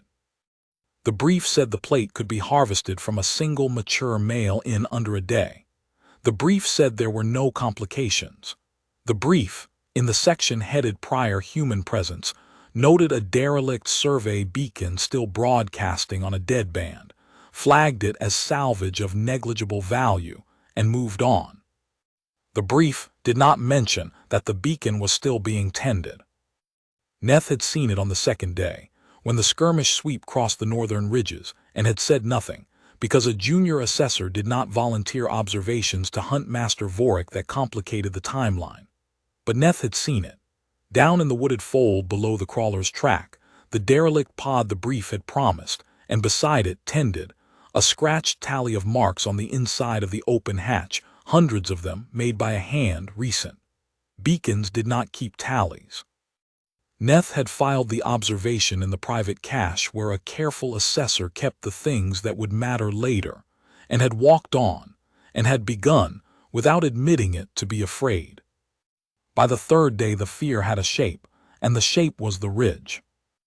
They came up on it at mid-morning, the crawler grinding to a halt at the crest of the last fold, and Huntmaster Vorik dismounted and raised the long optic to the forward ridge, and went still in the particular way that meant the timeline had just acquired a complication. Neth came up beside the Huntmaster, uninvited, and looked, and the fear took its full shape and sat down in Neth's chest, and did not leave for the rest of Neth's life. There was a camp on the ridge. It was a small thing, a walled shelf of stone with a woven shelter, and a thread of smoke rising from a banked fire and a rack of curing meat, and a catch basin gleaming with clean water, the modest, competent homestead of a single creature who had been keeping it a long time. That was not the complication. The complication was arranged around the camp, and it was arranged the way nothing in Neth's long cataloging career had ever been arranged, and the sight of it made the acquisition brief's every clean assumption curl and blacken like paper in a fire. There was a graveback lying at the gap in the camp's wall. A mature male, enormous, old, scarred, its plate the finest Neth had ever seen assessed at any range.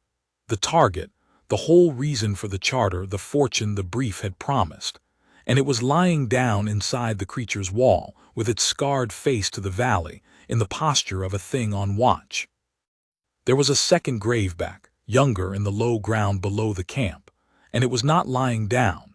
It had risen at the crawler's grinding approach, and it was standing foursquare between the camp and the sweep line with its head level, and its 4 eyes fixed on the machine, in the posture of a thing that has seen the threat and named it.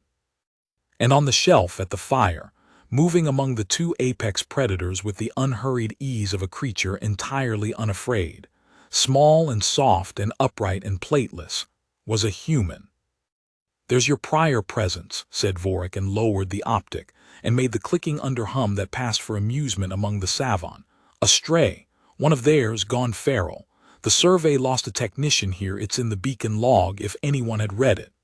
The Huntmaster had not read it. Neth had. Neth said nothing.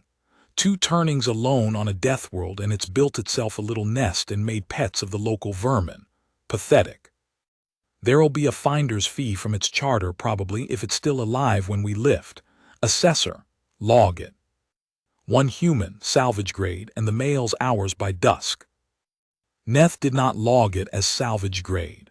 Neth looked at the camp and the 2 gravebacks and the small, upright creature, and understood, with the cold, total clarity that comes to a cataloger exactly once or twice in a career, that Huntmaster Vorik had read the picture precisely backward, and that reading it backward was going to kill him. The gravebacks were not pets. Neth had assessed graveback behavior in the brief's own attached survey data: solitary, territorial, aggressive, untamable, a species that had killed every handler that had ever tried to work it, and that the galaxy's beast markets had written off as impossible to break. A graveback did not lie at anything's wall. A graveback did not stand between a threat and anything but its own kill.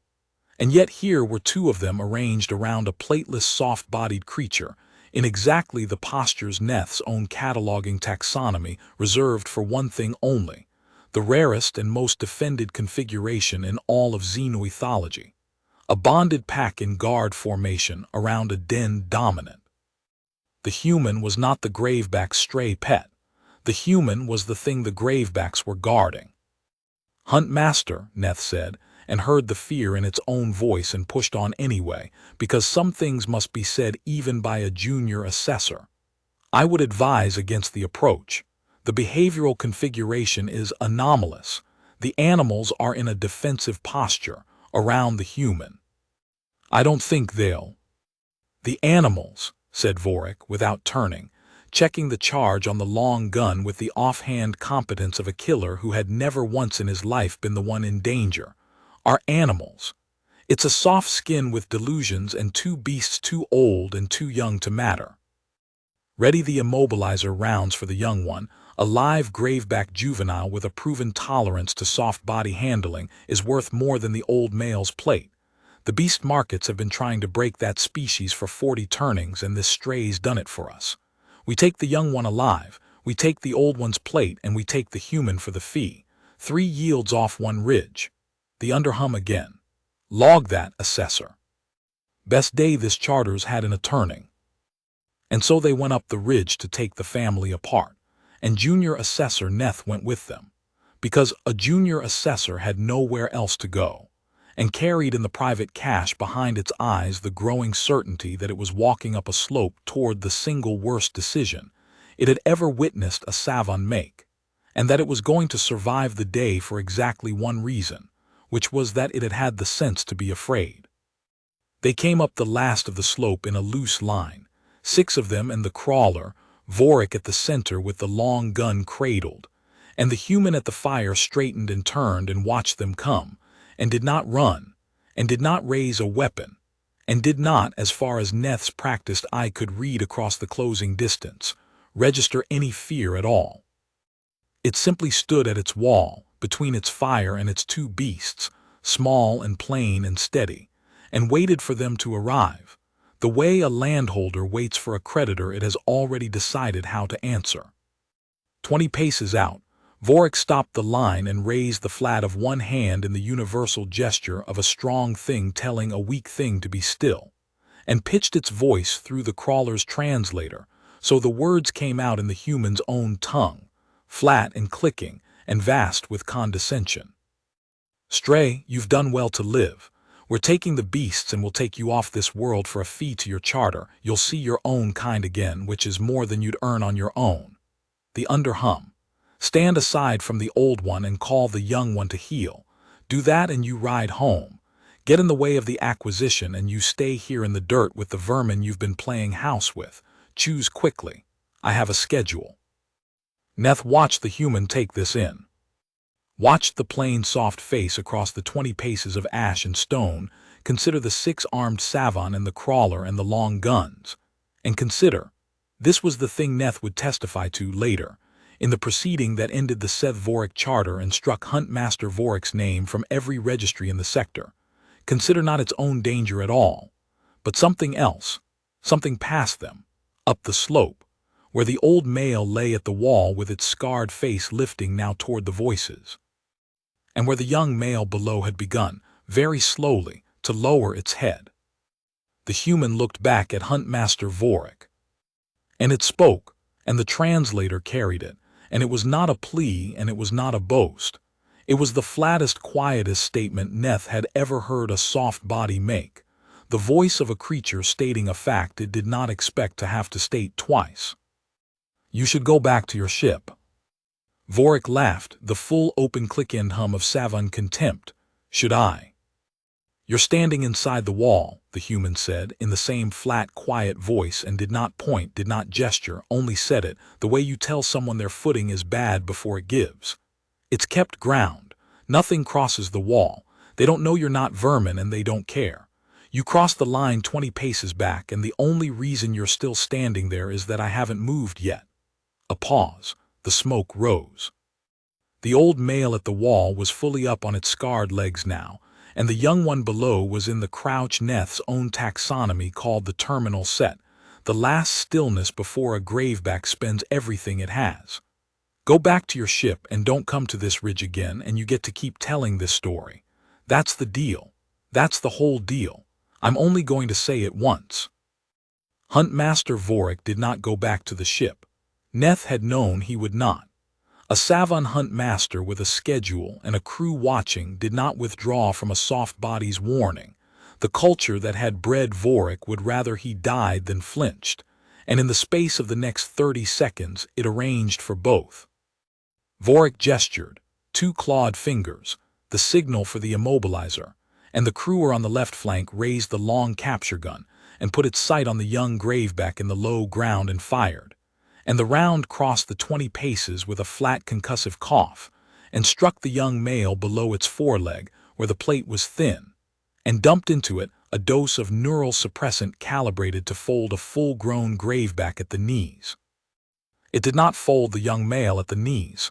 It enraged him. Neth would spend a long time afterward trying to describe, to the tribunal and to itself, what happened in the following minute, and would never manage it, because the following minute did not have the shape that violence was supposed to have. Neth had witnessed acquisitions before. Violence in Neth's experience was a machine, force applied, resistance overcome, yield secured, a thing with steps. What happened on the ridge had no steps. It happened all at once and everywhere, and at the center of it, untouched, unhurried, stood the small soft creature at the fire, and everything terrible moved around her like water around a stone. The young male came up the slope. That was the first thing, and it was already too much.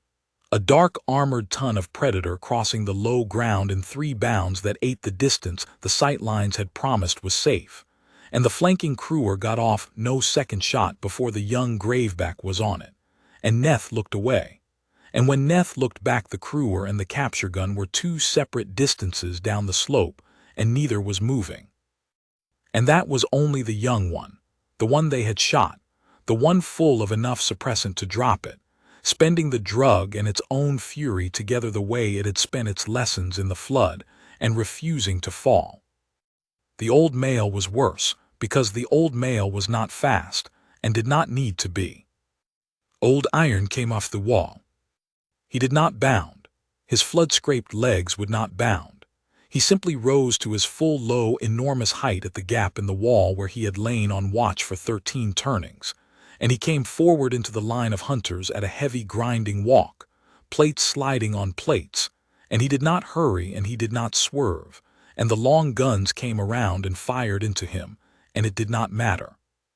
Neth saw the round strike the old plate and skate off it, saw 2 of them find the softer seams and go in, saw the old male take wounds that would have folded anything smaller and keep walking, 1 heavy step and then another, into the middle of the crew that had come to peel the plate off his living back.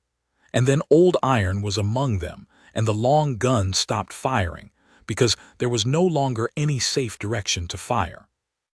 The human had not moved through any of this. Neth's eye kept going back to her, because she was the only still thing in the world, and stillness had become the most frightening thing on the ridge. She stood at her wall with the smoke rising past her and watched her 2 beasts take the crew apart, and her plain soft face held no triumph and no horror and no fear, only a kind of grave attention, the look of a creature watching a thing it had set in motion and would not stop until it was done. She was not commanding them. That was the part Neth could never make the tribunal understand. She was not shouting orders, not gesturing, not driving the beasts the way a handler drives a beast. She was simply standing on her kept ground while the things that loved her enforced its border, and the not commanding was worse than any command, because it meant this was not a trick she was doing to them. It was a thing they were. 2 of the crew broke and ran for the crawler. The young male let them go 3 steps and then ran them down, both, one and then the other, with the terrible economy Old Iron had spent a winter teaching it on the ridge, and did not maul them, Neth saw, did not savage them past their dying, only ended them and turned at once back toward the fight and the human, checking, always checking, that the small upright creature at the wall was still standing. Even in the red middle of it, the young graveback's 4 eyes kept going back to her, the way Neth's own kept going back to her, for the same reason. She was the center of the world, and everything terrible was only the border of it. And Huntmaster Vorik, who had crossed the line 20 paces back and been told he was standing inside the wall, found out what the wall was. Old Iron took him last. Neth saw it and made itself watch, because someone should watch the end of a thing they helped begin. Vorik was not a coward. The culture had not left him room to be one. He stood his ground at the center of his dying crew and put round after round from the long gun into the old male's oncoming face at a range where he could not miss, and the rounds cracked the ancient plate and drew the old male's black blood and did not stop him. One step, and then another. And then the long gun was empty, and Vorik reached for the sidearm, and Old Iron reached him first. The hunt master went down under a weight 13 turnings old and did not get up, and the long gun spun away across the ash, and the ridge went suddenly, enormously quiet, the way it had gone quiet the day the Risen came up out of the flood, except that this time the quiet was on the other side of the border, and the thing that had made it was hers. Neth stood alone on the slope. It had not run. There had been nowhere to run to that the young male could not reach, and it had not raised the small cataloging sidearm at its belt, which was the single decision that saved its life, because the young graveback had come up the slope toward it at some point in the last of the fighting and now stood between Neth and the crawler, 4 eyes fixed on the assessor, blood on its jaws and suppressant foam at the seams of its plate, swaying very slightly with the drug it was still burning through by force of will. And it was deciding, Neth understood, whether the last upright shape on the ridge was vermin or not.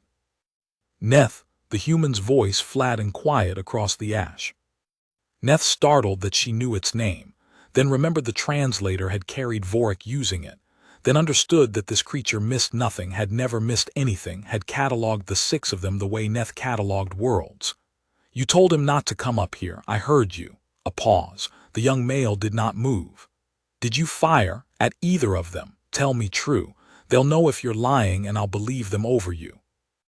No, Neth said, and it was true, and it had never in its life been so grateful for a true thing. I advised against the approach. I catalogued. I did not fire. Assessor's oath, I did not fire. The human looked at it for a long moment. Then she made a small sound, low, not a word, and the young graveback between Neth and the crawler eased back out of its terminal, set the way a closing door eases open again, and turned and went to her, and put its bloodied notch-plated head down against her side, and she put one hand on it and did not look away from Neth. Then you get to go back to your ship and you get to keep telling this story, she said.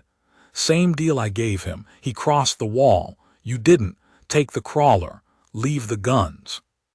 And when you get where you're going, tell them what you saw here. Tell it true, all of it. Because somebody's going to come and try this again someday, and I want it in the record what it costs. She stroked the young male's plated skull, and Neth saw for the first time that her hands were not quite steady, that the stillness had cost her something after all, that she was a soft-bodied creature who had just watched a great deal of killing done in her name, and was holding herself level by an act of will as total as the young graveback's holding off of the drug. Now go, before he wakes up. A short nod down the slope, to where the old male stood swaying over the fallen hunt master. And before the old one decides you're worth the walk. Neth went. It walked to the crawler through the wreck of the Seth Vorik acquisition charter, with the young graveback pacing it the whole way at a distance of 5 meters. Escorting it out the way, a hard landlord walks a creditor to the property line, and it climbed into the crawler, and it did not look back until it was over the first fold of ground. And when it looked back, it saw the small, upright creature standing at her wall in the rising smoke with an apex predator's head against her side, and another swaying wounded at her feet, alone and unafraid on a planet of monsters that had, every one of them within reach of her ridge, chosen her, and Neth understood that it had catalogued, that day, the single most dangerous thing in the known galaxy. And that the most dangerous thing in the known galaxy was a human who had decided that a place was kept.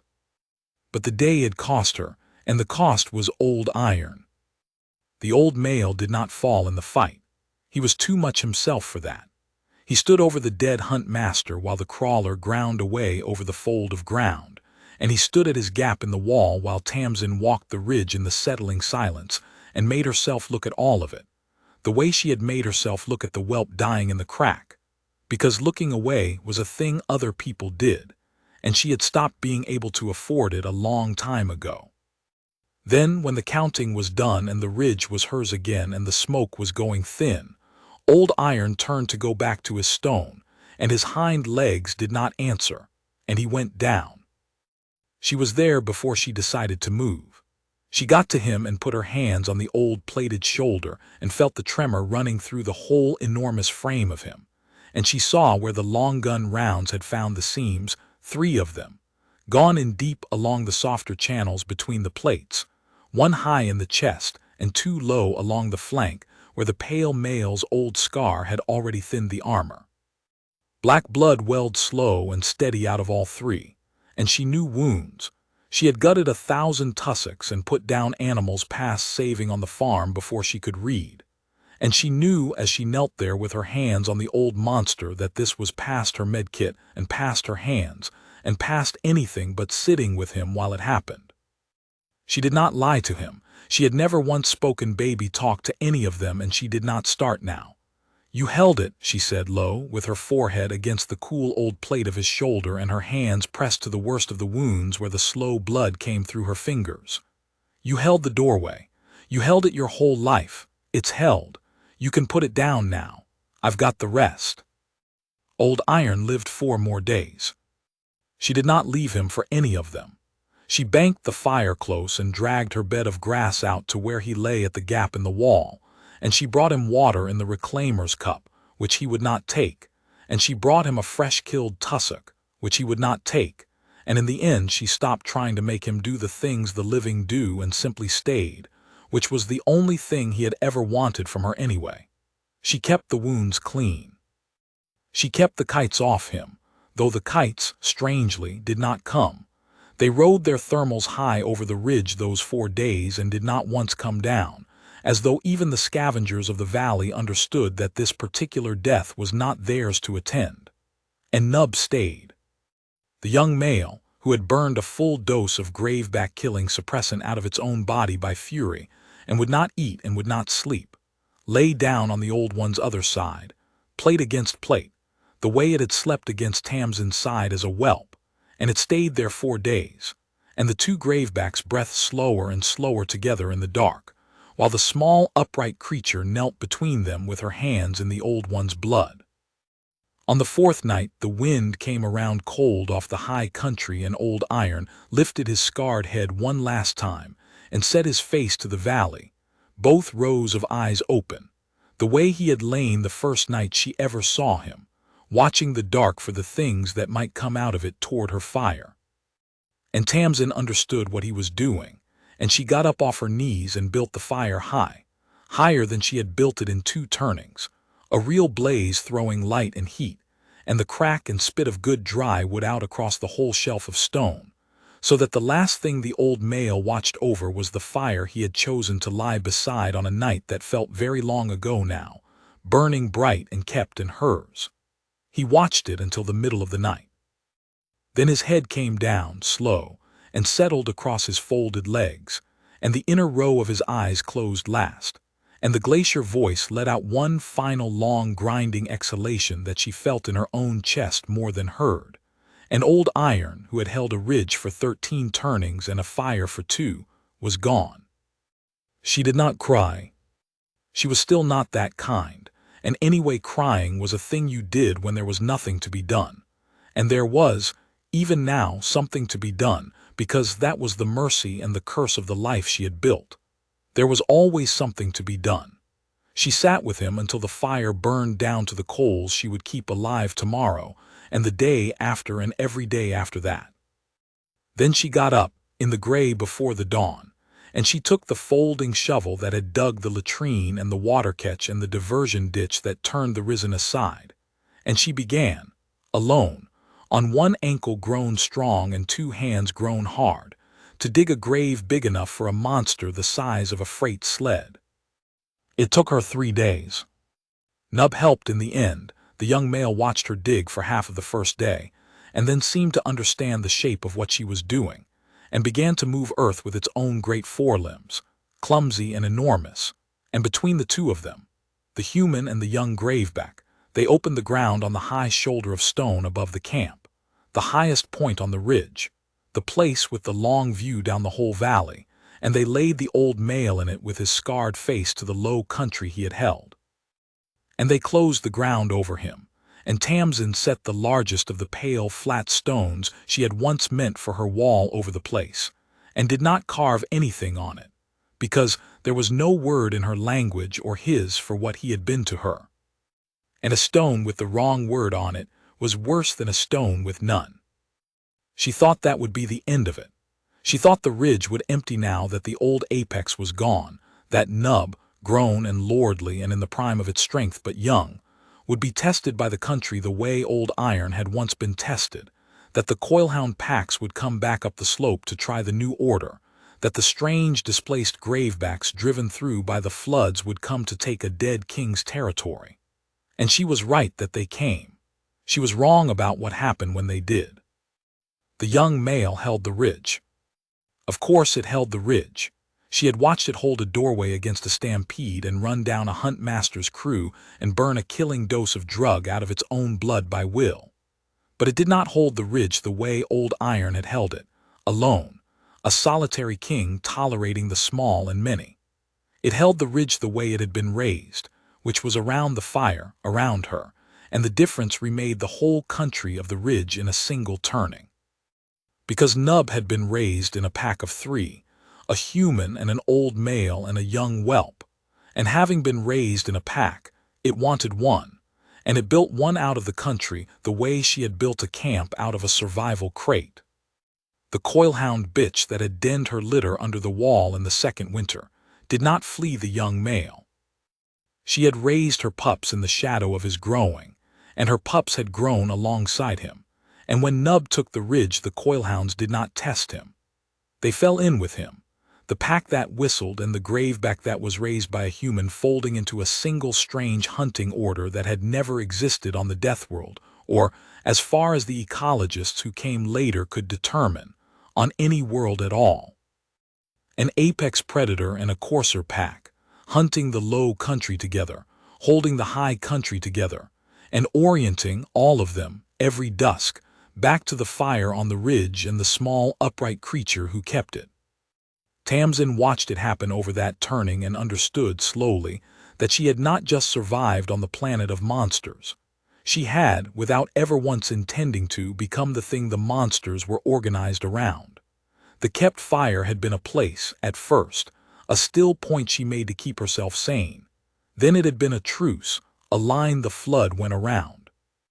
Now it was a center, and around it, in widening rings, the death world had begun to arrange itself into something the death world had never been, which was kept. That was the state of the ridge, a human, a young apex, a folded-in pack, a sky of watchful kites, a pasture of prey grazing safe up to the wall when the second ship came down out of the sky. And this one did not come down dark and off-target with long guns. This one came down slow and loud and lit, and landed at the beacon that had been broadcasting on a dead band for over 2 turnings, and it was flying the plain, hard colors of a thing Tamsin had stopped believing would ever come. The ship came down at the beacon in the wooded fold below the ridge, and Tamsin Rowe watched it land from the shoulder of stone above old Iron's grave with Nub standing at her side, and she did not run down to it, and she did not raise the signal mirror, and she was a little surprised to find that her heart did not do the thing it had done when the poacher's streak first crossed the northern sky. It did not leap toward the word rescue. It sat very still and watchful in her chest, and she realized, standing there with her hand on the young male's plated shoulder, that she was reading the ship the way she read everything now, carefully, for what it was, before she decided what it meant to her. It was a patrol cutter, blunt and honest, painted in the hard plain colors of a frontier authority, and it put down at the beacon, and it did not send out a skirmish line. It sent out, after a long cautious wait, a single figure on foot, with its empty hands held wide and visible, walking up the slope toward the ridge slowly and stopping well below the wall, and behind that figure at the tree line, keeping its distance, a taller gray carapaced shape that Tamsin knew at once, even at that range, even after a full turning, because she had let it live and told it to carry the story, and it had, apparently, done exactly that. Neth had come back, not with guns, with the authorities and with the truth the way she had told it to. The lead figure stopped 30 paces below the wall and lowered a translator disc to the ground between them and spoke, and the words came up flat and clear across the ash and the grass. My name is Ranger Warden Asai of the Verge-Conquered Frontier Service. We came on a charter's distress and a dead survey beacon and the testimony of a witness who would not stop filing it until someone acted. A pause. The figure, long-limbed, robed, plainly built, nothing like the savant, kept its hands wide. You are the human. Tamsin Rowe, relay technician, presumed lost with the tender Ansel's kite 2 turnings and some ago. We are not here to take anything off this world. I need you to understand that before I take another step, because I have read the assessor's account, and I do not intend to become the next line of it. Tamsin looked at the ranger, and at Neth hanging back at the tree line, and at the honest blunt cutter sitting at her old beacon, and she felt something in her chest that she had put away so long ago she had half forgotten the shape of it, the possibility that the sky had, at last, sent something that was not a threat. She did not let it move her faster than sense. But she came down off the shoulder of stone, with Nub pacing her the way it paced everything now, and she walked to her own wall and stopped at it, on her side of the line, and looked down at the ranger warden across the last 30 paces, and she said the first words she had said to a member of the wider galaxy in over 2 years that were not a warning. You can come up to the wall, she said, not over it. The young one's still deciding about you, and he decides faster than I can talk him down. Stop at the wall and we'll talk. Ranger Warden Asai came up to the wall, slow, hands wide, and stopped at the knee-high line of dry-laid stone that Tamsin had built 1 rock at a time across the mouth of a shelf of rock a lifetime ago, and looked at the young graveback standing foursquare behind the human with its 4 eyes fixed and its notch plate catching the light, and looked at the camp, the woven shelter and the smoke rack and the water catch and the banked bright fire, and looked at the pale, flat stone up on the high shoulder with the freshly turned earth around it, and then looked back at the small plain, weathered human standing at the wall with her hard hands and her steady eyes, and the ranger warden was silent for a long moment. And when it spoke again, its flat translated voice had something new in it, something Tamsin recognized because she had heard it in Neth's voice a turning ago across 20 paces of ash. It was all. The assessor said we would not believe it until we saw it, Asai said. The assessor was correct. In 40 turnings of frontier service I have never. It stopped. It tried again. There is a young apex predator standing at your back that my service has 3 standing directives forbidding my personnel to approach within a kilometer of. There is the grave of a second, larger one, on your high ground, which the assessor says died defending this camp. There is a courser pack. We counted them from the air. They are lying in the low ground below your wall. They did not scatter when we landed. There are scavengers holding a thermal over this ridge and nothing else in this valley. There is a species of grazer bedded down inside your territory that should not survive an hour in an apex range. Asai's wide hands came together slowly.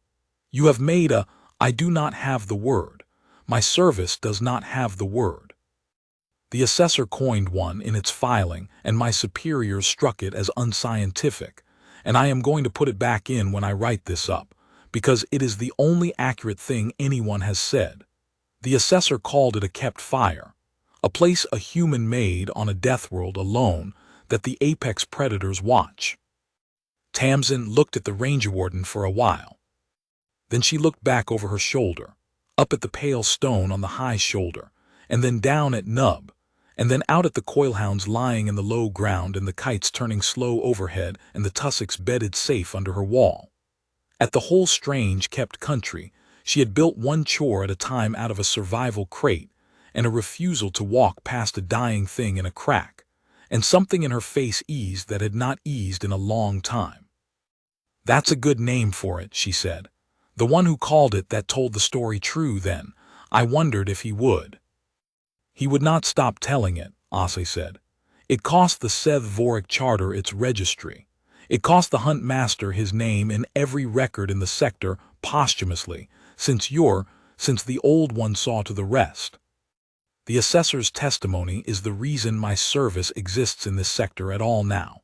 The Concord has moved a protection mandate over 3 death worlds on the strength of one junior cataloger who would not let a thing it witnessed go unrecorded. A pause. It asked to come. It said it had a debt to a human who let it walk to its own crawler. It said you told it to carry the story, and it wanted you to know it had carried the story all the way to the top. Tamsin looked past the ranger, down the slope to the tree line, where the tall gray shape of the assessor stood alone and hesitant, keeping its distance, keeping the deal. And she lifted one hand, not a wave, she had never been a waver, just a flat acknowledgement, one careful creature to another across a line both of them respected, and she saw Neth go still, and then lift one long clawed hand in return and hold it up a moment and lower it, and that was the whole of the thanks that passed between them, and it was enough for both. Then Ranger Warden Asai said the thing it had climbed the ridge to say, the thing that Tamsin had known was coming since the honest blunt cutter first put down at her beacon, the offer that was the reason ships came for lost technicians at all. "We came to take you home, Tamsin Rowe," the ranger said. "The cutter can lift within the hour. Your record is clear. Your charter owes you 2 turnings of hazard pay and a great deal of explaining, and there is a whole galaxy of your own kind that will want to hear how a relay technician survived Coride Deep Catalog 9 alone for 2 turnings. You have only to step over your own wall and walk down the slope, and you never have to keep another fire or dig another grave. You can go home." A pause, and the ranger, who had 40 turnings of reading creatures, watched the human's face while it said the rest. "I am obliged to make the offer. I find, having climbed this ridge and seen what you have made, that I am not certain what you will say."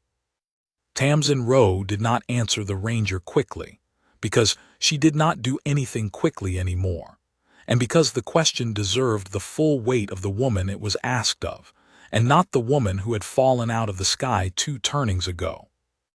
That woman would have answered in a heartbeat. That woman had held a number 60 days and counted down to it and passed it with a sick hope in her throat, and she would have climbed over her own wall so fast she'd have knocked the stones loose. Tamsin remembered her, the way you remember a younger sibling who had a hard time of it. She did not despise her. But she was not her, not anymore, and the difference was the whole answer, and she took the time to be sure of it before she said it aloud, because a thing said aloud to a ranger warden of the Verge-conquered frontier service was a thing that became true in records, and she meant to be certain. She thought about home. She made herself think about it honestly, because the dishonest way, telling herself she didn't miss it, was a coward's way, and she had stopped being able to afford cowardice a long time ago. She thought about a bunk that was not a bed of grass, and food that was not tussock, and a night with no watch to keep, and other human voices, and rain that fell on a roof somebody else maintained. She thought about her mother's farm and the smell of a real kitchen, and the particular relief of being, for once, not the one responsible for whether anything lived or died. She let herself want all of it fully, the way she had let herself be afraid on the shoulder of stone completely, and then setting it down. And then she looked at her country. She looked at Nub standing at her back, the whelp she had carried up out of a crack in the roots, grown now into the apex of 100 square kilometers of Deathworld, and she thought about what the ridge would be if she stepped over her wall and walked down the slope and lifted off into the clean, quiet dark. The fire would go out. It would go out the first rain after she left, because no one would be there to bank the coals, and the wall would stand a season, and then a stone would fall and not be replaced, and then another, and the smoke crack would rot, and the water catch would silt, and the kept ground would stop being kept, and the country would forget.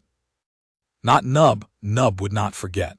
Nub would hold the ridge and hold the strange folded-in pack it had built, but it would hold them around an empty place where a fire used to be, the way old Iron had held his ridge around an old wound for 11 turnings, and something in the young male that she had put there, the thing that made it check over its shoulder for her in the middle of a killing, would have nothing to check for, and would ache and never ease. And she thought about the poachers. She thought about the fact that graveback plate was still worth a fortune, and that the galaxy was full of Voric charters, and that the reason this ridge was safe today was that a human stood on it and drew a line the beasts would die on, and that the day the human left, the line went with her. The Conquered had moved a protection mandate over 3 death worlds on the strength of one assessor's testimony. But a mandate was words in a record a long way off, and a mandate did not bank a fire or turn a flood or stand at a wall and tell a hunt master to go back to his ship. She knew exactly how much a line drawn and held was worth on this world, because she had spent 2 turnings learning it, and she knew that no one else in the galaxy could hold this particular line, because the beasts had not chosen the galaxy. They had chosen her. "No," Tamsin said. Ranger Warden Osai was quiet for a moment. "I want to be certain I have understood. You are declining extraction from a Category 1 death world to remain." "I'm declining extraction," Tamsin said. "I'm not declining help." She had thought this part through too, in the long moment, because refusing to go home was one thing and refusing to be sensible about it was another, and she had left the second kind of stubbornness in the crack with the dying whelp a long time ago. "I built this alone because alone was what I had. That doesn't mean I want to keep doing it alone, or that I'm too proud to take a supply drop and a working comm and a med kit that isn't 2 turnings empty. You've got a protection mandate you can't enforce from orbit, and a death world nobody understands, and a phenomenon your own service doesn't have a word for. And I've got the only thing standing on this ridge that any of it works through." She put her hand on Nub's plated shoulder, and the young male leaned into it, 4 eyes still on the Ranger, and the gesture was not lost on Osai. "So here's the deal. You want the kept fire studied, protected, kept from the next hunt master. You make me its warden, officially, on your records. Supply me, put a comm relay I can actually reach on that shoulder of stone, and let your ecologists come and learn the ridge, a few at a time, slow, at the wall on my say-so and the young one's patience. And I'll keep the fire. I was going to keep it anyway. You can either write that down as a service posting with a supply line, or write it down as a lost technician who won't come home, but I'm keeping it either way, so you might as well make it useful." The Ranger Warden looked at her for a long moment, and then it did a thing Tamsin had not seen an alien do in over 2 turnings, a thing that translated across every difference of body and world and species without any need for the disc on the ground. It inclined its whole long frame forward, slow and deliberate from the waist, in the plain old gesture that every thinking thing in the galaxy seemed to have arrived at independently for the same reason. It bowed. Not deep, not servile. The short grave bow of one professional acknowledging another who has done a thing the first did not believe could be done. "I will write it down as a warden's posting," Ase said, straightening.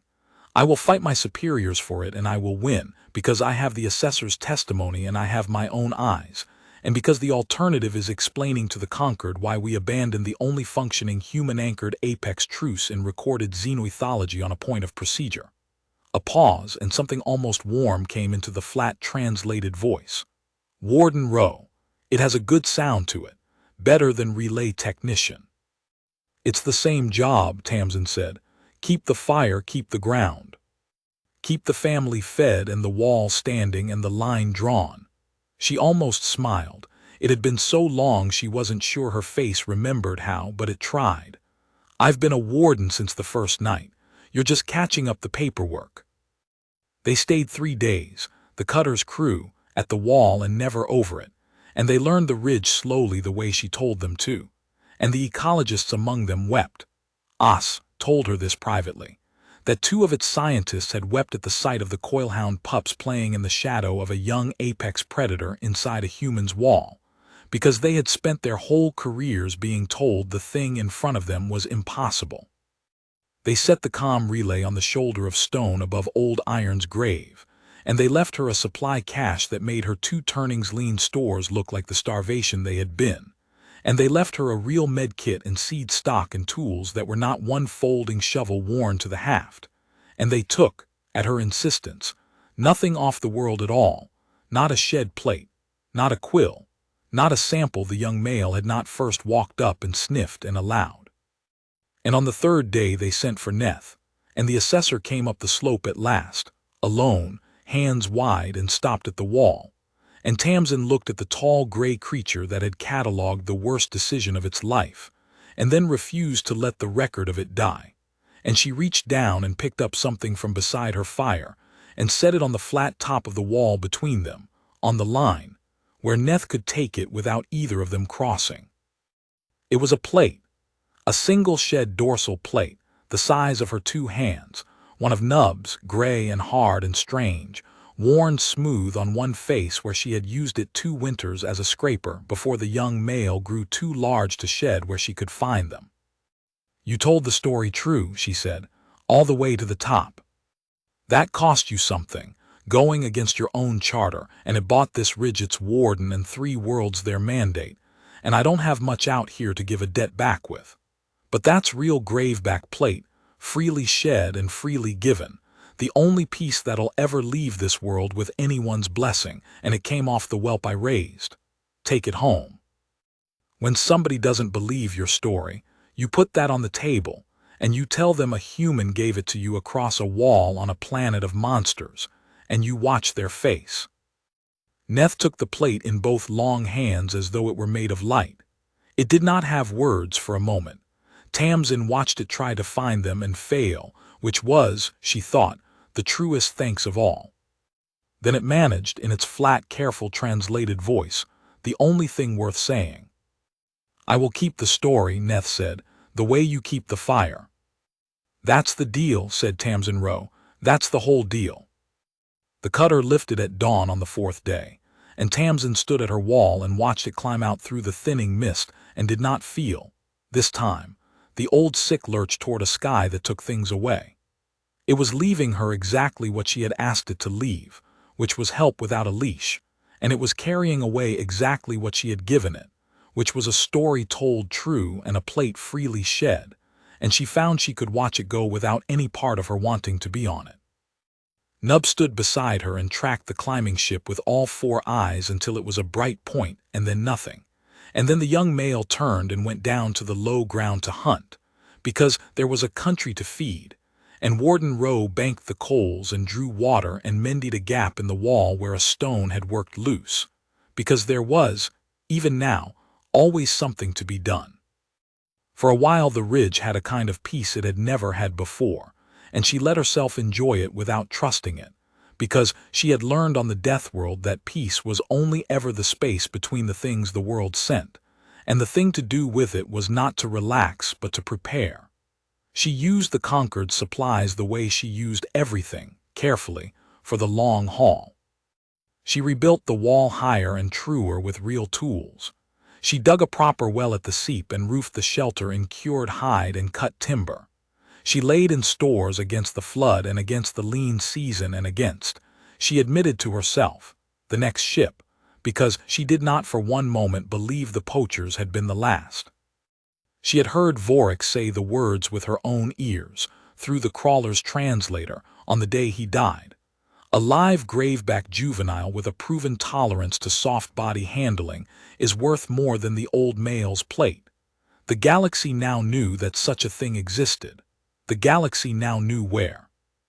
A protection mandate was a line on a record a long way off, and she of all people knew what a line was worth if there was no one standing on it. And so she stood on it, and she prepared, and she waited to be proven right. She was proven right in the 3rd turning, and this time the sky did not send petty hunters with a bad brief and worse manners. This time it sent professionals. The comm relay woke her before the ship did a soft chime on the Concord band, an automated flag, a vessel entering the system that had not filed with the Frontier Service. She had the warning the poachers had never given her, and she used every hour of it. By the time the ship came down, and it came down honest and slow and lit, which frightened her more than the poachers' dark descent had, because it meant these ones were not afraid of being seen, which meant they believed they had a right to be here. She had the country ready in the only way a country could be made ready, which was that every living thing on it knew its place and its part, because she had spent 3 turnings teaching them, and they had spent 3 turnings learning her. The ship was a beast hauler, broad and armored, and the outfit that came off it was nothing like the Seth-Voric charter. There were 3 sleds, low and humming, and a swarm of small drones that went up and spread out over the valley in a mapping grid. And there were figures in hardened handling gear, moving with the unhurried confidence of a crew that had taken apex predators off 100 worlds, and expected to take one off this one before the light left the sky. At their center walked a lean gray figure in a broker's long coat, unarmored, unhurried, carrying nothing but a slate. And Tamsin knew before the translator ever carried a word that this one was the dangerous one, because this one had not bothered to arm itself. And a creature that walked onto a death world unarmed was a creature that believed it had already won. It came up the slope with its handling crew fan behind it and its drones wheeling overhead, and it stopped a careful 100 paces below the wall. It had read the assessor's account too. She could see that. It knew about the wall, it just did not respect it, and it lowered a translator to the grass and spoke. And its voice came up smooth and patient, and entirely without the contempt Vorik had carried, which made it worse. Warden Rowe, I'm told that's the title now.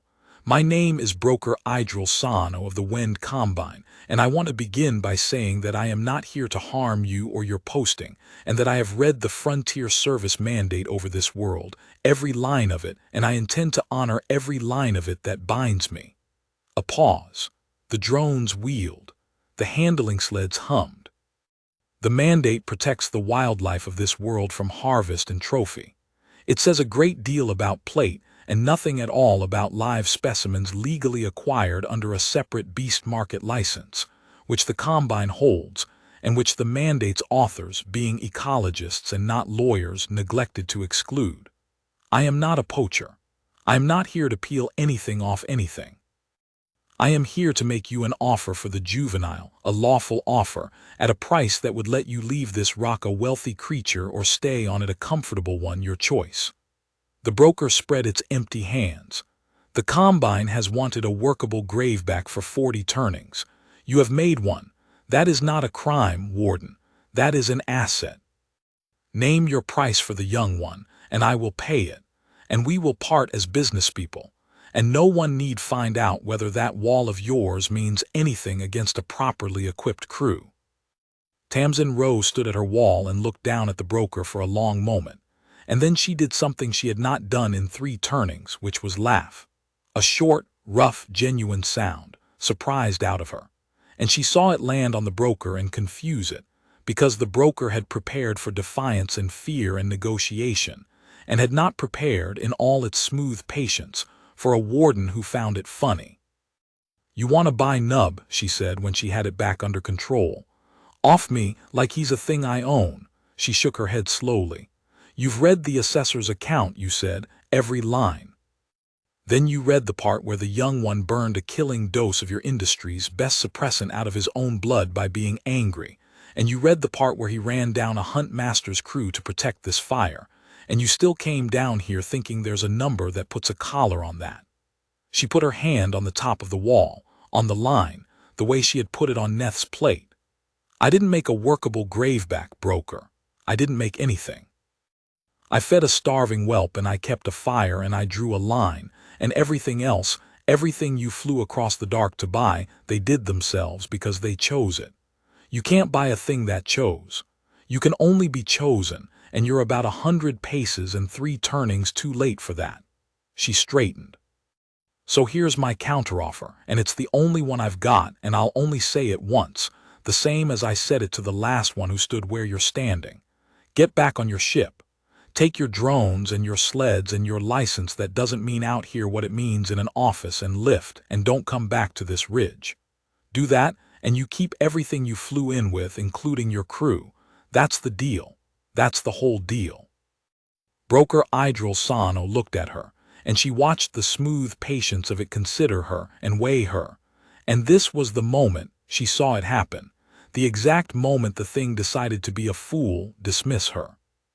Because she was small, and plain, and soft, and unarmed, and alone at a knee-high wall. And the broker had taken apex predators off 100 worlds, and it had drones in the air and hardened crew on the slope and containment sleds humming, and a lawful license in its slate. And it simply could not make the arithmetic of all that come out to turn back for a stray with delusions and a pet. "I'd hoped you'd be reasonable," the broker said, and it did not sound sorry, and it lifted one hand to its crew, and the handling sleds came forward up the slope toward the low ground where the young male stood, and the drones dropped out of their mapping grid into a tighter, hunting spiral, and somewhere in the machinery a sonic deterrent spun up to a pitch that Tamsin felt in her back teeth, the sound the Combine used to drive and fold the beasts of 100 worlds. "I'll transfer the finder's fee to your charter regardless. I'm not a monster, Warden. I'm just very good at my job." "So am I," said Warden Rowe, and she lifted 2 fingers to her mouth and whistled, one long falling note and 2 short, the call she had built over 3 turnings out of the Coilhound's own descending whistle and taught to the whole kept country, the call that meant to arms, and the ridge answered. The Wend Combine had folded apex predators on 100 worlds, and its methods worked, because its methods were built on a single true fact about beasts, which was that a beast is a creature of fear, and a thing that can be made afraid can be driven, and a thing that can be driven can be taken. The sonic deterrent that spun up over the ridge that afternoon was the finest expression of that fact ever built, a wall of pressure pitched to the panic nerve of 100 species, the sound of every predator's oldest terror, and it hit the kept country full and hard, and the kept country did not break, because the Combine had made the one mistake that no amount of equipment could correct. It had come to fold beasts. There were no beasts on the ridge. There was a family, and a family is not a creature of fear. A family is a creature of loyalty, and loyalty does not fold. Nub took the sonic deterrent the way it had taken the suppressant round 2 turnings before. It staggered, it screamed. Its 4 eyes rolled white at the edges with an animal terror 3 turnings of love could not entirely erase. And then it found the fire on the ridge, and the small upright creature standing at the wall, and it held to that the way a drowning thing holds to a stone, and it did not run, and it did not fold, and it came. The whole country came. The Coilhound pack came up out of the low ground in the fanning wedge Tamsin had watched them use to try to kill her on her first night alive, except that the wedge was pointed outward now, away from the fire, at the humming sleds and the hardened crew, and at its point ran a graveback that had learned the pack's own tactics at the pack's own side. The kites came down out of their thermal in a folding black storm and drove into the drone swarm, and the drones were built to map a valley and drive a beast, and were not built for 100 scavenger birds the size of a person hitting them out of the sun. And the mapping grid came apart in the air and rained down across the slope in pieces. And the tussocks, even the tussocks, the timid grazers, stampeded, not away from the noise but along the lines Tamsin had cut them into over 3 turnings of leaving her snares in the same places. A living flood of small bodies that fouled the handling sled's tracks and broke the crew's footing at exactly the moment the wedge arrived. It was over faster than Vorik's charter had ended, and it was less bloody, because Tamsin had spent 3 turnings on the thing Old Iron had never needed to teach, restraint, and because a warden who commanded a country did not need to kill a crew to take it. The handling sleds went over. The hardened crew, who had come prepared for beasts, and not for an ambush run by a mind, found themselves inside the wall's line with a graveback in their midst, and a courser pack at their backs, and a sky full of birds and the ground itself running against their feet. And they did the only sane thing, which was to drop their gear and go down flat and still and small. And the young male stood over them breathing hard through the fading scream of the deterrent and did not finish them. Because the small upright creature at the wall had not sung the note that meant finish, and would not, and the pack knew her notes better than the Combine knew its own equipment. Broker Idril Sano stood alone in the wreck of its expedition, unarmed, its long coat whipping in the wash of a downed sled, its smooth patience entirely gone, and it turned to find the young graveback already there, notch-plated, blood-flecked, 4 eyes fixed on it, close enough that the broker could feel the furnace heat coming off the armored bulk. And the broker did the thing that every creature does at the end of its certainty, which was to look past the beast, to the small, plain, soft-bodied thing at the wall. For mercy, because it had understood, at last, 100 paces and 3 turnings too late, that the beast was not the thing to fear on this ridge, that the beast had never been the thing to fear, that the thing to fear was the one who kept the fire and drew the line and decided, in a flat, quiet voice, what the country did. "Call it off," said Broker Idril Sano, and its smooth voice cracked down the middle. "Warden, call it off, please." Tamsin Rowe let it stand there a moment with the young male's breath on its face. Not out of cruelty. She had no taste for it and never had. But because she wanted the broker to hold, for one full breath, the entire weight of the thing it had flown across the dark to buy and could not. The whole impossible fact of a human who had been chosen by the worst world in the sector and would not sell one hair of it for any number in any slate. She wanted it to understand, all the way down, before she let it live. Then she made the small, low sound, not a word, the one she had made to draw the young male back off Neth 2 turnings ago, and Nub eased out of its terminal set, and turned, and came back to her across the wreck of the wind Combine's certainty, and put its bloodied, notch-plated head down against her side, and she put her hand on it and looked at the broker over the wall. "You're going to sit down where you are," she said, "and your crew's going to stay flat, and we're all going to wait, because I called someone the minute your ship crossed the system line, and they honor the mandate even when your lawyers don't. When they get here, you're going to tell them the truth, all of it, the way the last witness who left this ridge told it, because they'll believe my family over your slate the same as I do. And then you're going to be the second story that leaves this world, the broker who came to buy the kept fire and got carried off it flat in the dirt by the very thing he came to collar." She stroked the young male's plated skull, and it leaned into her hand, and the whole country stood ranked and quiet at her back in the settling dust. "That's the deal, broker. That's the whole deal. You should have taken the first one."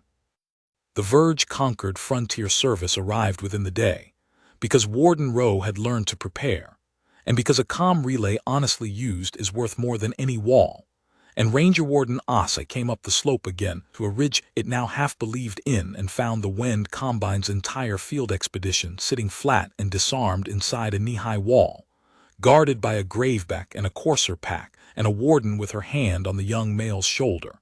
And it did not, this time, need to be told what it was seeing. What the Seth-Voric Charter's fall had started, the Wind Combines ended.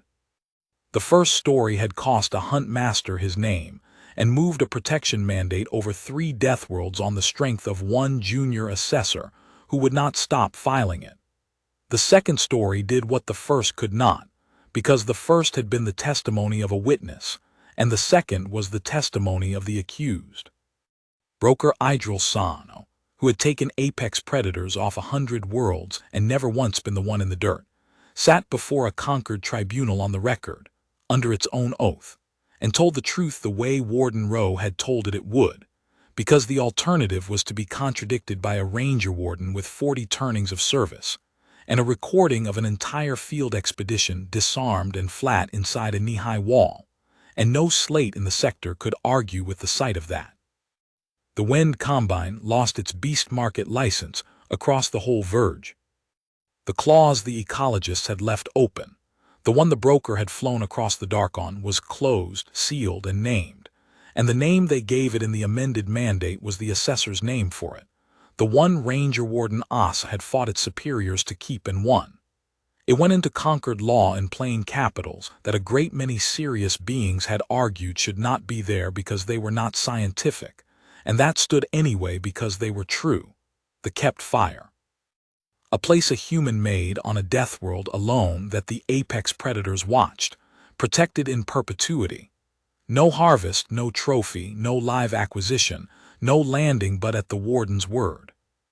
The broker had come to the ridge, believing it could buy a thing that had chosen. It left the ridge flat in the dirt, and left the sector's law rewritten in the shape of its own humiliation. And that, Tamsin thought when Osai carried her the news on its next supply run, was the correct and complete undoing of a creature like that, not that it had lost, but that its loss had become the wall that kept the next 100 like it out. It had wanted to be the one who took the impossible graveback. It became, instead, the cautionary line in the law that made the graveback impossible to take. She could not have designed a better disgrace if she had spent a turning on it, and she had not designed it at all. The country had. She had only kept the fire. After that, the ships that came to the ridge came honest, and few, and at her word. The ecologists came, a handful at a time, and stopped at the wall the way she made everyone stop at the wall, and learned the country slowly on her say-so and the young male's patience, and went away changed, because you could not stand at that wall and watch a coilhound pack den its pups in the shadow of an apex predator inside a human's line and go away believing the things you had believed about what beasts were and what humans were, and what the space between them could hold. They wrote their papers. They argued over the kept fire in halls Tamsin never saw and never wished to.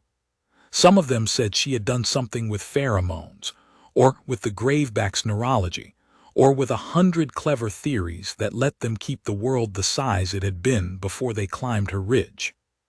And some of them, the ones who stayed longest at the wall and watched most carefully, put down their slates in the end and admitted the only finding that fit, which was that a human had fallen onto the worst world in the sector with a crate of tools and a refusal to walk past a dying thing, and had built, one chore at a time, out of fire and stone and stubbornness, and a plate of gruel offered on a finger, a place that a planet of monsters had chosen to arrange itself around.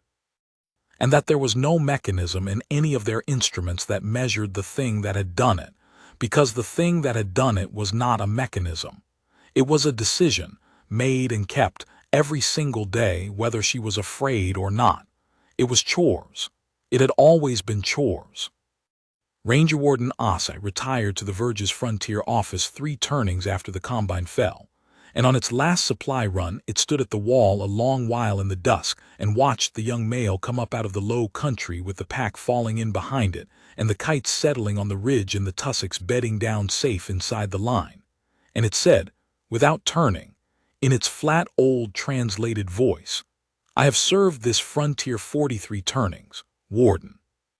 I have seen a great many things I was told could not exist.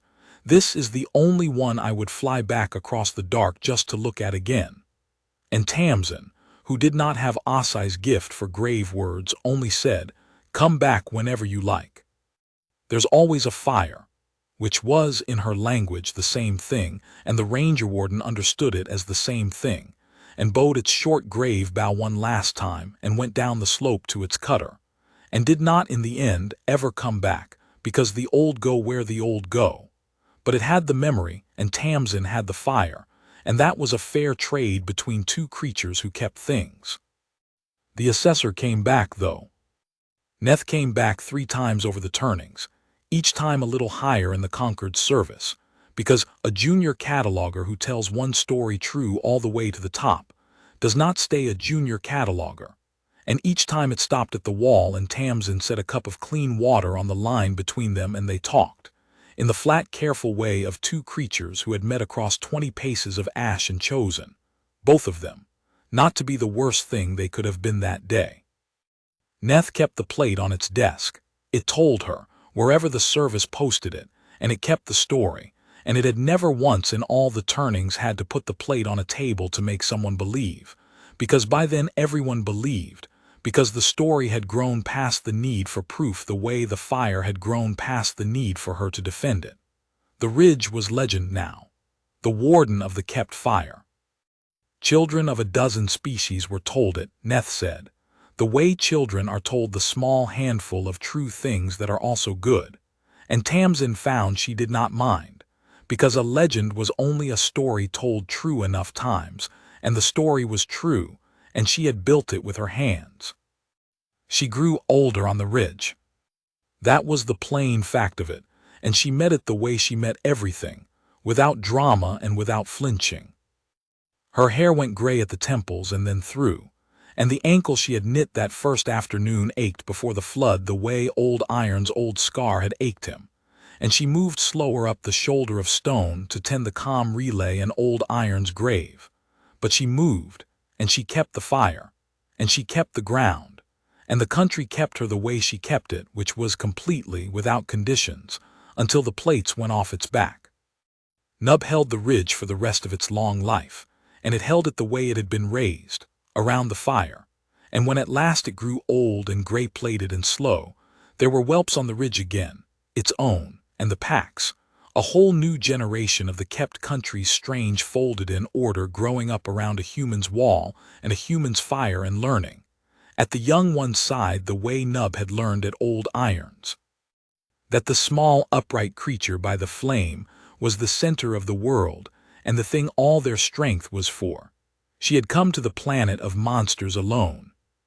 She was the least alone creature in the sector now, and the paperwork on the Concord's records called her a warden, and the ecologists in their halls called her an anomaly, and the children of a dozen species called her a legend, and the country itself, in the only language they all shared, called her by the line she had drawn and held and never once let fall. On the evening of it, not the last evening, there were a great many evenings, but the one that stands for all of them, Tamsin Rose sat at her wall in the going-down light with a cup of clean water in her hard old hands and watched her country come home. The young of the young came up out of the low ground first, whelps and pups tumbling in the long grass, and behind them the pack, ranked and easy, and behind them old Nub, gray now as old Iron had been gray, slow now as old Iron had been slow, notch-plated still, coming up to the gap in the wall where the old male had lain 13 turnings on watch, and lowering its aged bulk to the stone at the edge of her firelight with its scarred face to the valley and the outer row of its eyes falling closed. The kites came down off the last thermal to their roosts on the shoulder of stone above the graves, 2 graves now, side by side up there under the pale flat stones, and room, she had seen to it, for a third. The tussocks bedded down safe inside the line. And the fire, banked and woken and kept every single day for more turnings than she let herself count, threw its light out across the whole shelf of stone, warm and bright in hers, the still point on a moving world, the line the flood went around, the place the planet of monsters had chosen. She had fallen out of the sky onto the worst world in the sector with a crate of tools and a swelling ankle, and 60 days she was sure she would not outlive. She had not been brave. She still did not think she had ever been brave. Bravery was a story you told afterward, and she had never had patience for it. She had only refused to walk past a dying thing, and kept a fire, and drawn a line, and done the chores every day, whether she was afraid or not, until the doing of them had made a family out of a death world and a home out of a grave, and a warden out of a lost technician nobody had come for. She looked at old Nub lying at the gap with its face to the dark, keeping its watch the way its father had kept it, the way she had kept it, the way the young ones would keep it when the 2 of them were gone up the shoulder of stone to lie under the pale flat stones with the old male who started it all. "You held it," she said to the old graveback, low, the way she had said it once to a dying king, her hand finding the cool notch in its ancient plate. "We held it. It's held." And she banked the coals for the night, so the fire would be there in the morning, because it always had been and because she meant it always to be, and the planet of monsters kept its watch around the small, upright creature at the flame, and the line held and was kept, and did not fall.